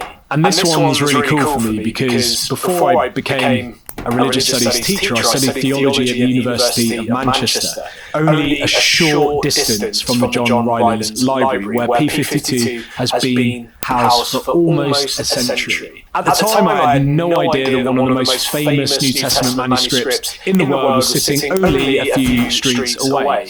And looking back, it's remarkable to think that while I was studying the origins of early Christianity, this tiny fragment was quietly resting inside one of Manchester's most famous libraries, waiting for visitors to pass by without realising the role it had played in shaping modern biblical scholarship. For Roberts, the excitement came not from the condition of the manuscript, but the words that remained. Large proportions of papyrus had disappeared, and the surviving text consisted of a little more than isolated lines of Greek. Identifying a manuscript from little evidence was rather like trying to identify a novel after discovering only a few damaged sentences torn from the middle of the page. Every possibility had to be considered carefully before any conclusion could be reached. Roberts began comparing the surviving words with known Greek literature.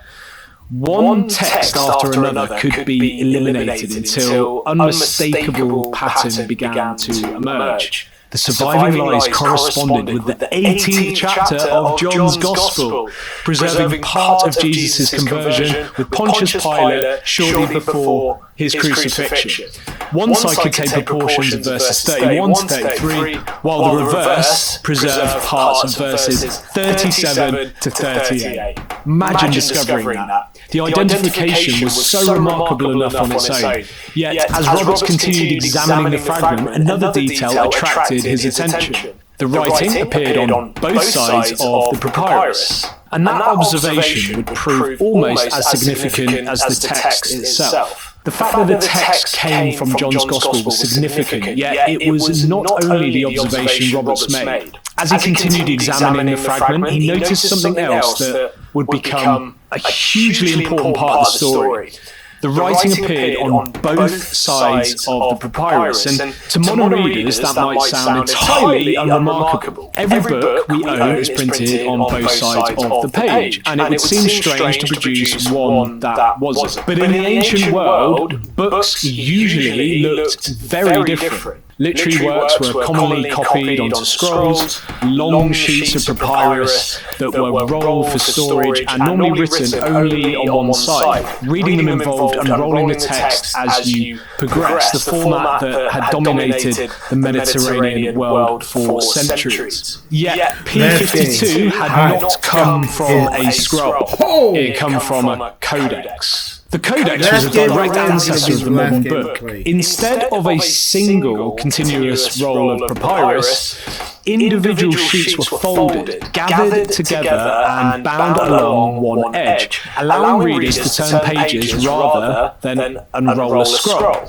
It seems like a simple innovation, yet it fundamentally changed the way text could be read, stored and transported. One of the most intriguing developments in early Christian history is that Christians appear to have embraced this codex remarkably early. While scrolls continued to dominate much of Greek and Roman literature, Christian communities increasingly copied their scriptures into books. Historians continue to debate exactly why this happened.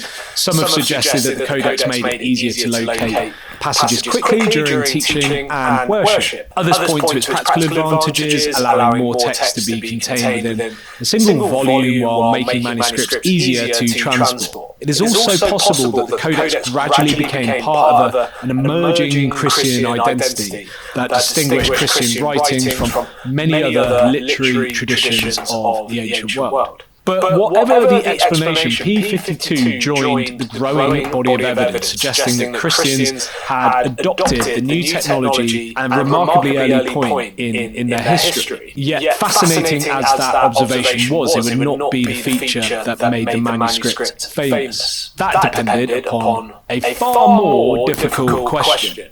When had it been copied? Unlike many official documents from the Roman world, P52 contained no date.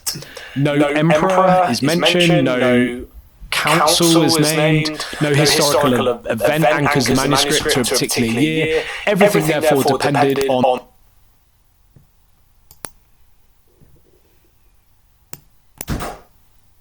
Gravity is a force. That is what most of us were taught in school.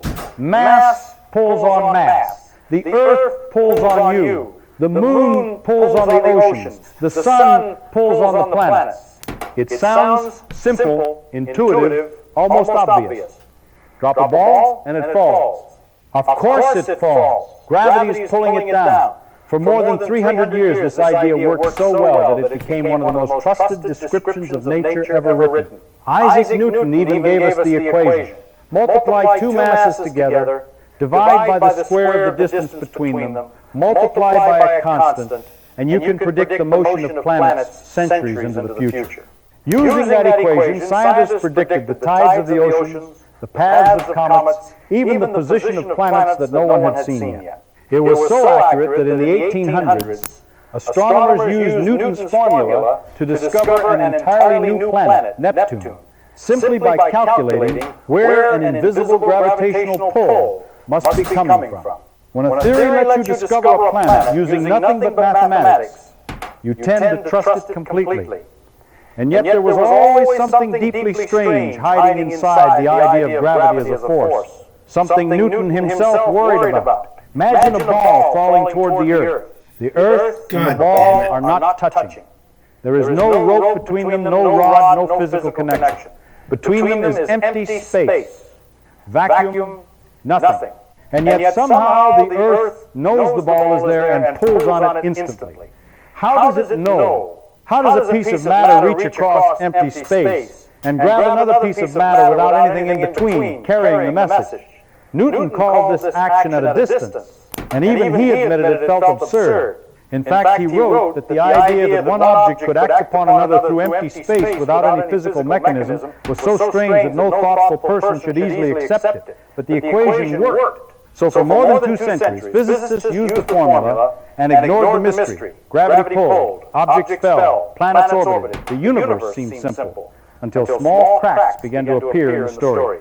And once you see those cracks, you realize something extraordinary. The force you think is pulling everything together might not exist at all. For more than 2 centuries, Newton's picture of gravity worked almost perfectly. The equation was simple, elegant, and astonishingly accurate. If you knew the masses of two objects and the distance between them, you could calculate exactly how strongly they would pull on each other. That single relationship explained why apples fall, why the moon orbits the Earth, and why the planets trace graceful paths around the Sunday. Engineers used it to design bridges and harbors. Astronomers used it to predict eclipses decades in advance. Space agencies used it to send spacecraft across billions of kilometers of empty space and guide them precisely past distant planets. When the Voyager probes were launched, their entire trajectory relied on Newton's gravity. By swinging close to Jupiter and Saturn, they stole a tiny piece of each planet's orbital motion and used it like a slingshot to accelerate toward the edge of the solar system. Every maneuver was calculated with Newton's equation, and every one of them worked. This was not a fragile idea. It was one of the most battle-tested theories in the history of science, and perhaps the most dramatic demonstration of its power came in the 19th century. Astronomers studying the planet Uranus noticed that its orbit was slightly wrong. It drifted just a little from the path Newton's theory predicted. Instead of assuming the law of gravity was flawed, two mathematicians working independently reached a different conclusion. If the orbit was disturbed, something unseen must be pulling on it. Using only Newton's equation, they calculated where this invisible object should be located in the sky. In 1846, the German astronomer Johann Guy pointed his telescope exactly at the predicted location. Within an hour, he found a new planet, Neptune.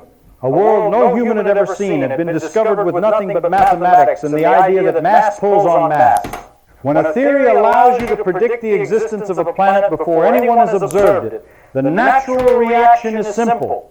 You trust the theory completely, and for a very long time, physicists did exactly that. But hidden beneath this extraordinary success was a small and stubborn problem that refused to go away. A tiny mismatch between theory and reality that would eventually force scientists to rethink gravity itself. But eventually, a crack did appear. It was small, almost embarrassingly small. In fact, it was so tiny that for many years scientists wondered if it even mattered. The problem involved the planet Mercury, the innermost planet in our solar system, the one that circles closest to the sun. Like the other planets, Mercury travels around the sun in an elliptical orbit, but that ellipse does not stay fixed in space. Very slowly, over time, the orbit rotates. Astronomers call this motion the precession of the perihelion. If you imagine the orbit as an oval drawn around the sun, the long axis of that oval slowly turns like the hand of an extremely slow clock. Now, this rotation was not unexpected. The gravitational pull of the other planets slightly disturbs Mercury's path, and Newton's equations can calculate those disturbances with remarkable precision. When astronomers added up the effects of Venus, Earth, Jupiter, and the rest of the solar system, almost the entire motion of Mercury's orbit could be explained. Almost, but not quite. After accounting for every known gravitational influence, there remained a tiny leftover shift, about 43 arcseconds per century. To give you a sense of how small that is, 1 arcsecond is 1/3,600th of a degree. 43 arcseconds over an entire century is an almost unimaginably tiny angle, and yet it refused to disappear. Decade after decade, better measurements confirmed the same discrepancy. The orbit of Mercury was drifting slightly more than Newton's theory predicted. At first, scientists assumed the explanation must be similar to the discovery of Neptune. If Uranus had been pulled by an unseen planet, perhaps Mercury was also being disturbed by something hidden. The proposed planet was even given a name, Vulcan. It was supposed to orbit closer to the sun than Mercury, invisible most of the time because of the sun's blinding light. Astronomers searched for it for decades. They watched during solar eclipses, hoping the temporary darkness would reveal the mysterious world. Expeditions were organized across the globe. Several astronomers even claimed to see it. But every supposed sighting eventually turned out to be a mistake. Vulcan was never found because it did not exist. That left physicists with an uncomfortable possibility. The problem was not a missing planet. They missed a chance to capture might be the theory and material after the fall. Newton's law of gravity, the equation that had predicted Neptune and guided centuries of science, could not quite explain the motion of Mercury. The discrepancy was tiny, but it was real. And sometimes in physics, the smallest anomalies are the ones that matter most. They are the cracks that reveal a deeper truth, hiding underneath an otherwise perfect theory. The problem with Mercury was troubling, but it was not yet a crisis. Scientists had seen discrepancies before, and usually the explanation turned out to be something simple: a new planet, a measurement error, or a small correction in the calculations. But while astronomers were still searching the sky for the imaginary planet Vulcan, another idea was quietly emerging that would make the problem far more serious. At the beginning of the 20th century, a young physicist named Albert Einstein was thinking about something that seemed completely unrelated to gravity. He was thinking about light. In 1905, Einstein published the theory of special relativity, and one of its most important conclusions was radical. The speed of light is not just fast. It is the ultimate speed limit of the universe. Nothing can travel faster than light. Not matter, not energy, not information, not any influence of any kind. This limit is built into the structure of reality itself. Now consider what this means for Newton's gravity. In Newton's picture, gravitational force acts instantly across any distance. If the sun were to suddenly disappear, the Earth would immediately feel the loss of its gravitational pull and fly off into space in a straight line. The change would happen everywhere in the universe at the exact same moment. But according to Einstein, this cannot happen. Information about any change cannot travel faster than light. The sun is about 150 million kilometers away from Earth, and light from the sun takes about 8 minutes to reach us. If the sun vanished, we would not know for 8 minutes because its last light would still be on its way toward Earth. And if gravity obeys the same speed limit, then the Earth should also continue orbiting the sun for those same 8 minutes before anything changes. Newton's gravity had no way to explain this. In Newton's theory, there is no delay, no signal traveling through space, no mechanism carrying the gravitational influence from one object to another. The pull simply exists instantly everywhere. Even Newton himself was uneasy about this idea. He openly admitted that the notion of objects affecting each other across empty space without any physical connection seemed absurd. But the equations worked so well that scientists accepted the mystery and moved on. Now Einstein's theory forced physicists to confront it again. If nothing can move faster than light, then Newton's gravity cannot be the final explanation of how the universe works. The theory that had described the motion of planets for more than 2 centuries suddenly looked incomplete. And the tiny anomaly in Mercury's orbit began to look much more important than anyone had realized. Einstein did not begin by trying to fix Mercury's orbit. In fact, the idea that eventually solved the problem came from a much simpler question, a question so simple that almost no one had thought to ask it seriously. Imagine you are inside a sealed box floating in deep space, far away from any stars or planets. There are no windows and no way to see outside. Inside the box, everything is weightless. You float in the air. Your shoes float beside you. If you push gently off one wall, you drift slowly across the room until you bump into the other side. You stopped your opponent from being able to win a queen. Imagine that a powerful rocket engine is suddenly attached to the bottom of the box and it begins accelerating upward. The acceleration is steady, about 9.8 meters per second squared, the same acceleration object is experienced near the surface of the Earth. Inside the box, something remarkable happens. You feel yourself pushed toward the floor. Your feet press against it. If you drop your shoes, they fall downward. If you toss a ball into the air, it rises slightly and then drops back to the floor. Everything behaves exactly the way it would inside a room on Earth. If you had no window or no way to look outside, you would have no experiment that could tell you whether you were standing on Earth under the influence of gravity or simply inside a rocket accelerating through empty space. To anyone inside the box, the two situations would appear completely identical. This idea struck Einstein with enormous force. He later said it was the happiest thought of his life. If acceleration and gravity are indistinguishable, then perhaps gravity is not a force in the usual sense at all. Perhaps what we call gravity is simply the effect of being in an accelerating frame of reference. You missed a Hidden chance. inside this thought experiment Seems is like a a deeper mistake. question that physicists had never really explained. They played one of Why the do best all moves. objects fall at the same rate? Galileo demonstrated this centuries ago. Drop a heavy rock and a light rock from the same height and they hit the ground You together. continue the A check. cannonball and a feather would fall with the same acceleration if there were no air Your resistance. move gets closer to In check. Newton's equations, this Getting happens closer to because check. two You're different continuing quantities down the happen road. to cancel. You're The continuing down the gravitational road. force Check. pulling on an You object continue. depends on They're its taking mass. steps away from you. But the You did it. resistance the object has to being You're accelerated, continuing down the road. its inertia, also depends on its mass. The stronger pull and the greater resistance cancel exactly, so every object accelerates the same way. But these two kinds of mass You are drew it with a conceptually plate off for a different. win. One Let's measures review. how strongly gravity pulls on an object. The other measures how difficult it is to push the object. There is no obvious reason they should be identical, yet experiments have shown they match with extraordinary precision. To Einstein, this was not a coincidence. It was a clue. If gravity and acceleration are fundamentally the same phenomenon, then perhaps gravity is telling us something profound about the geometry of space and time itself. Once Einstein began thinking about gravity in this new way, the consequences quickly became extraordinary. If gravity and acceleration are truly equivalent, then the effects we normally attribute to gravity should appear whenever something is accelerated. And that leads to a remarkable prediction. Imagine again that you are inside the sealed box from the previous thought experiment.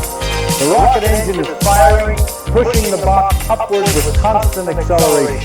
Now suppose a small laser on the left wall sends a beam of light straight across the box toward the right wall. From the perspective of someone outside the box floating in space, the light travels in a perfectly straight line. Light always does. But the box itself is accelerating upward while the light is crossing it. By the time the beam reaches the opposite wall, the wall has moved slightly upward. To someone inside the box, the path of the light will not look straight at all. It will appear to curve downward. The beam enters at one height on the left wall and strikes the right wall slightly lower. Now recall Einstein's key insight. If acceleration and gravity are indistinguishable, then gravity must produce exactly the same effect. That means gravity should bend light. This prediction was shocking because in Newton's theory, gravity acts only on objects with mass. Light has no mass, so Newton's gravity would not affect it at all. A beam of light passing near a massive object should travel in a perfectly straight line. Einstein's theory said the opposite. Light should curve as it passes through a gravitational field. The effect would be extremely small, but it should exist. This idea provided a perfect test. In 1919, the British astronomer Arthur Eddington organized expeditions to observe a total solar eclipse. During an eclipse, the moon blocks the bright disk of the sun, allowing astronomers to see the faint stars located very close to the sun's edge in the sky. If Einstein was correct, the sun's gravity would bend the starlight passing near it, making those stars appear slightly shifted from their normal position. Eddington photographed the stars during the eclipse and compared their positions with photographs taken when the sun was in a different part of the sky. The result matched Einstein's prediction. The light had bent exactly as the new theory said it would. The announcement electrified the scientific world. Newspapers across the globe declared that Newton's theory of gravity had been overthrown. Einstein, who had been an obscure theoretical physicist, suddenly became internationally famous. But the bending of light was only part of the story. The deeper idea behind the prediction was even more radical. Gravity was not acting like a force at all. Instead, it seemed to be changing the very structure of space and time themselves.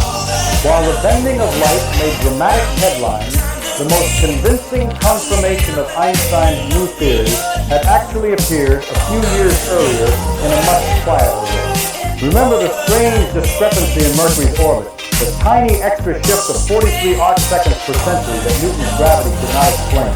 For decades, astronomers had searched for a missing planet to account for it, but the planet Vulcan was never found.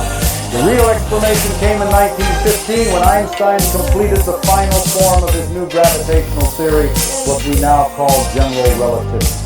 One of the first calculations he attempted with the new equations was the motion of Mercury. If his theory was correct, the curvature of space and time around the Sun should slightly alter Mercury's orbit. The planet travels closer to the Sun than any other planet, so it moves through the most strongly curved region of space-time in the solar system. When Einstein worked through the mathematics, he discovered something astonishing. The new theory predicted that Mercury's orbit should precess by exactly 43 arcseconds per century, beyond what Newton's gravity predicts.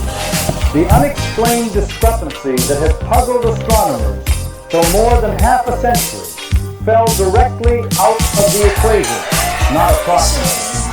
Exactly. Einstein later wrote that when he saw the result, his heart began to pound. He realized in that moment that he had probably found the correct description of gravity. The reason the new theory solves the problem is deeply connected to its central idea. In Newton's picture, gravity is a force pulling objects toward one another across empty space. In Einstein's picture, there is no pulling force at all.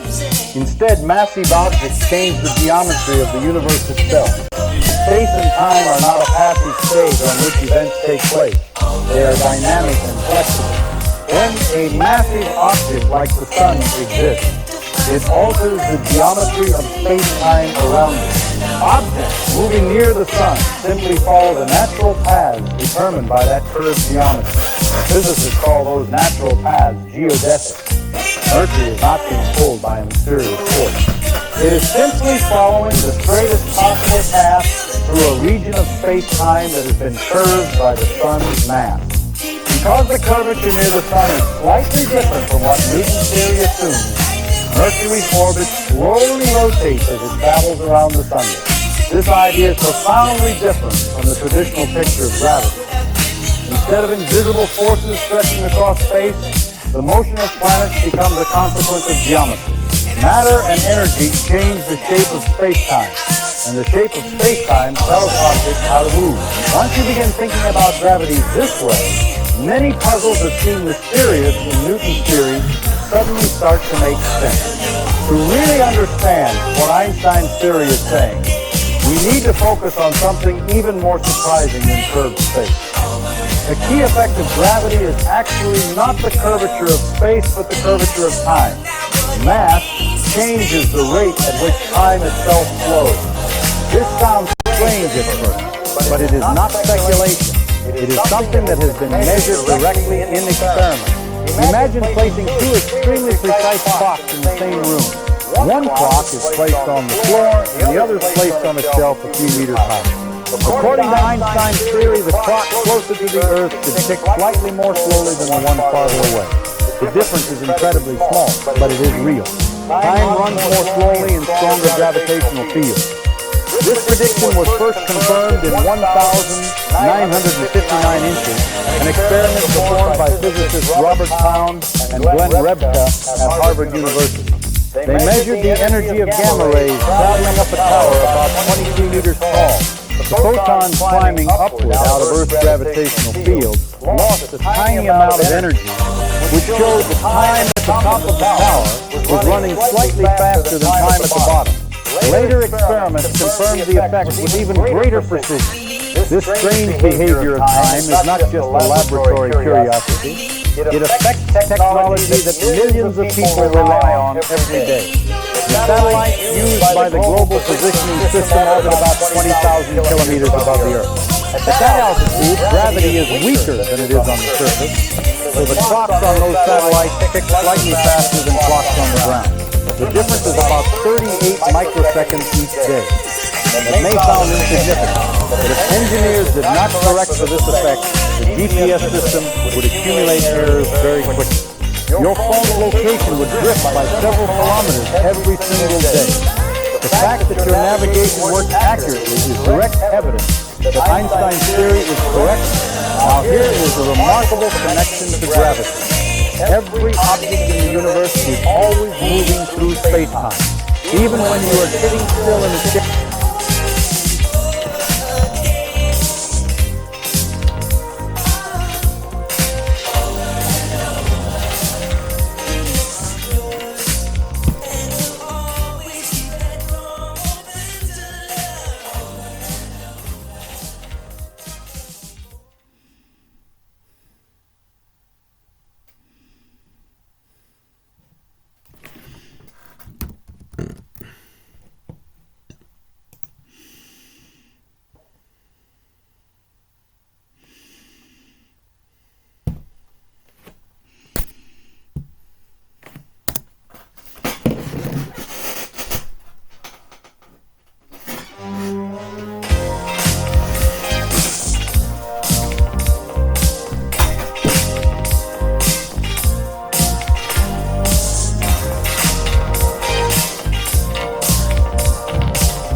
Or her long-born hair. Or her long. Or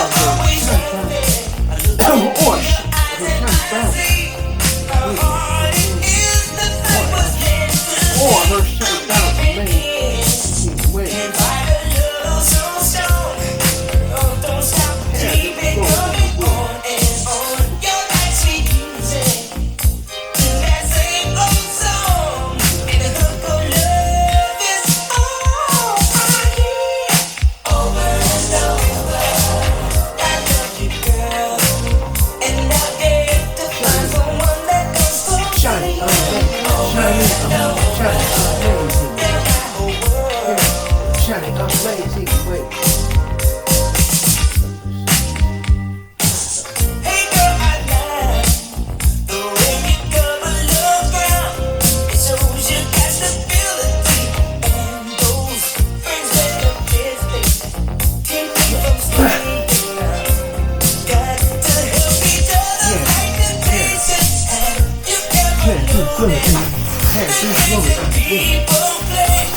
Hair too blowing in the wind.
Got to help me.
just then. It was just then.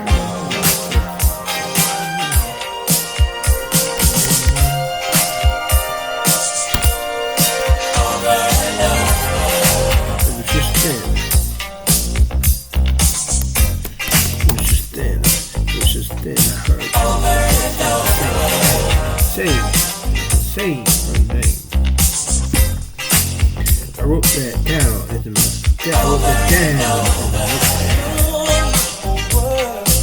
notepad.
And her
I'm talking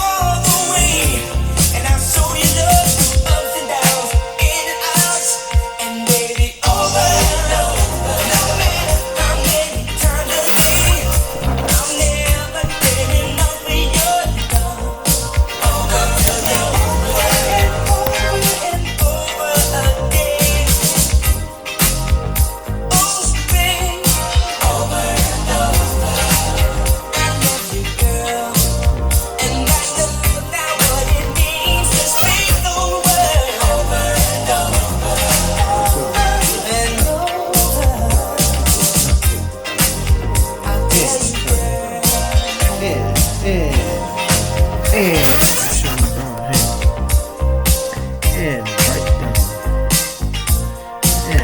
down to me.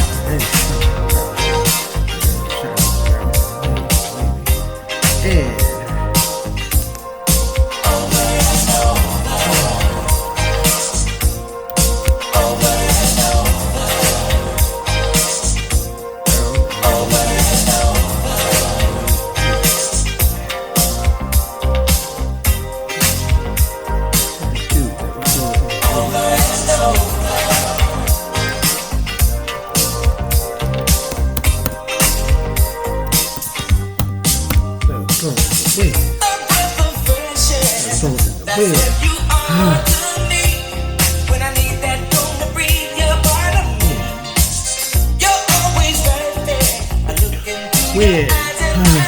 Win.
Name.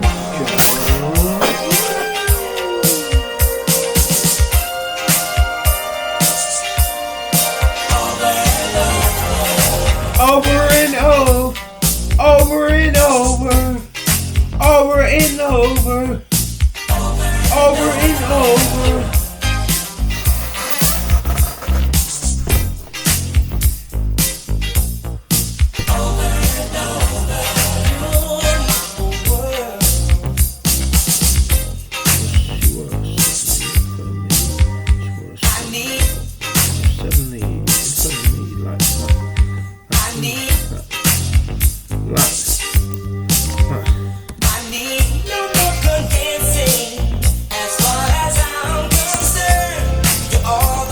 Got the lightning!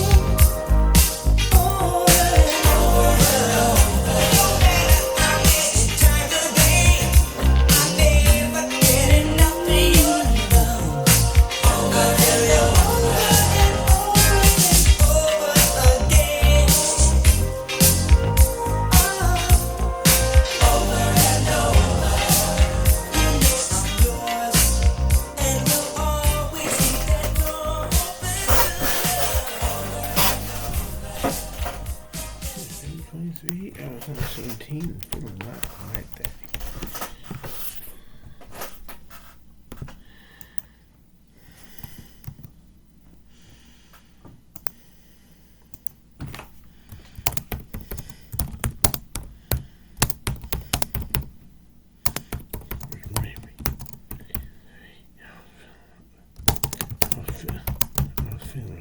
I was feeling like a Mac Daddy. Like a Mac Daddy.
I wrote that down in my notepad.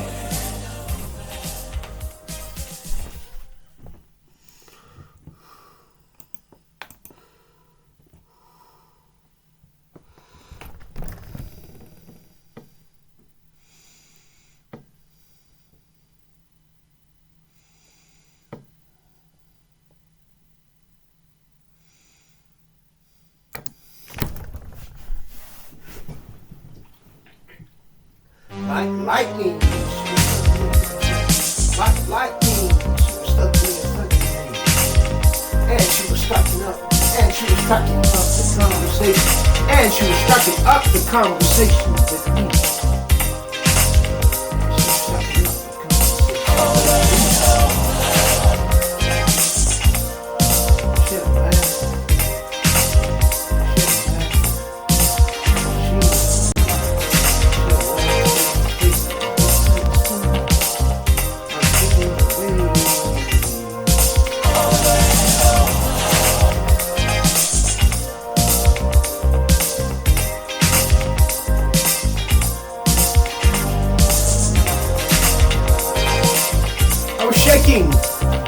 I was shaking like the wave. I was shaking like the waves in a hurricane.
lose yourself.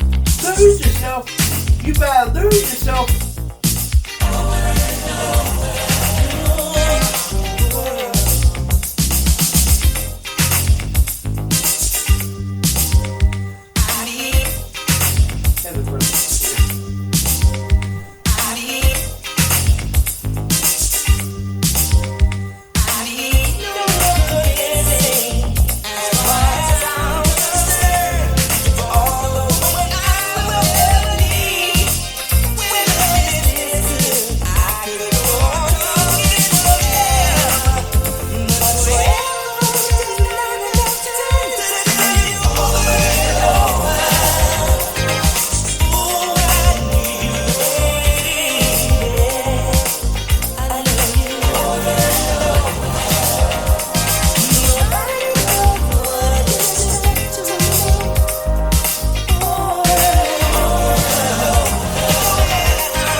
Mm-hmm.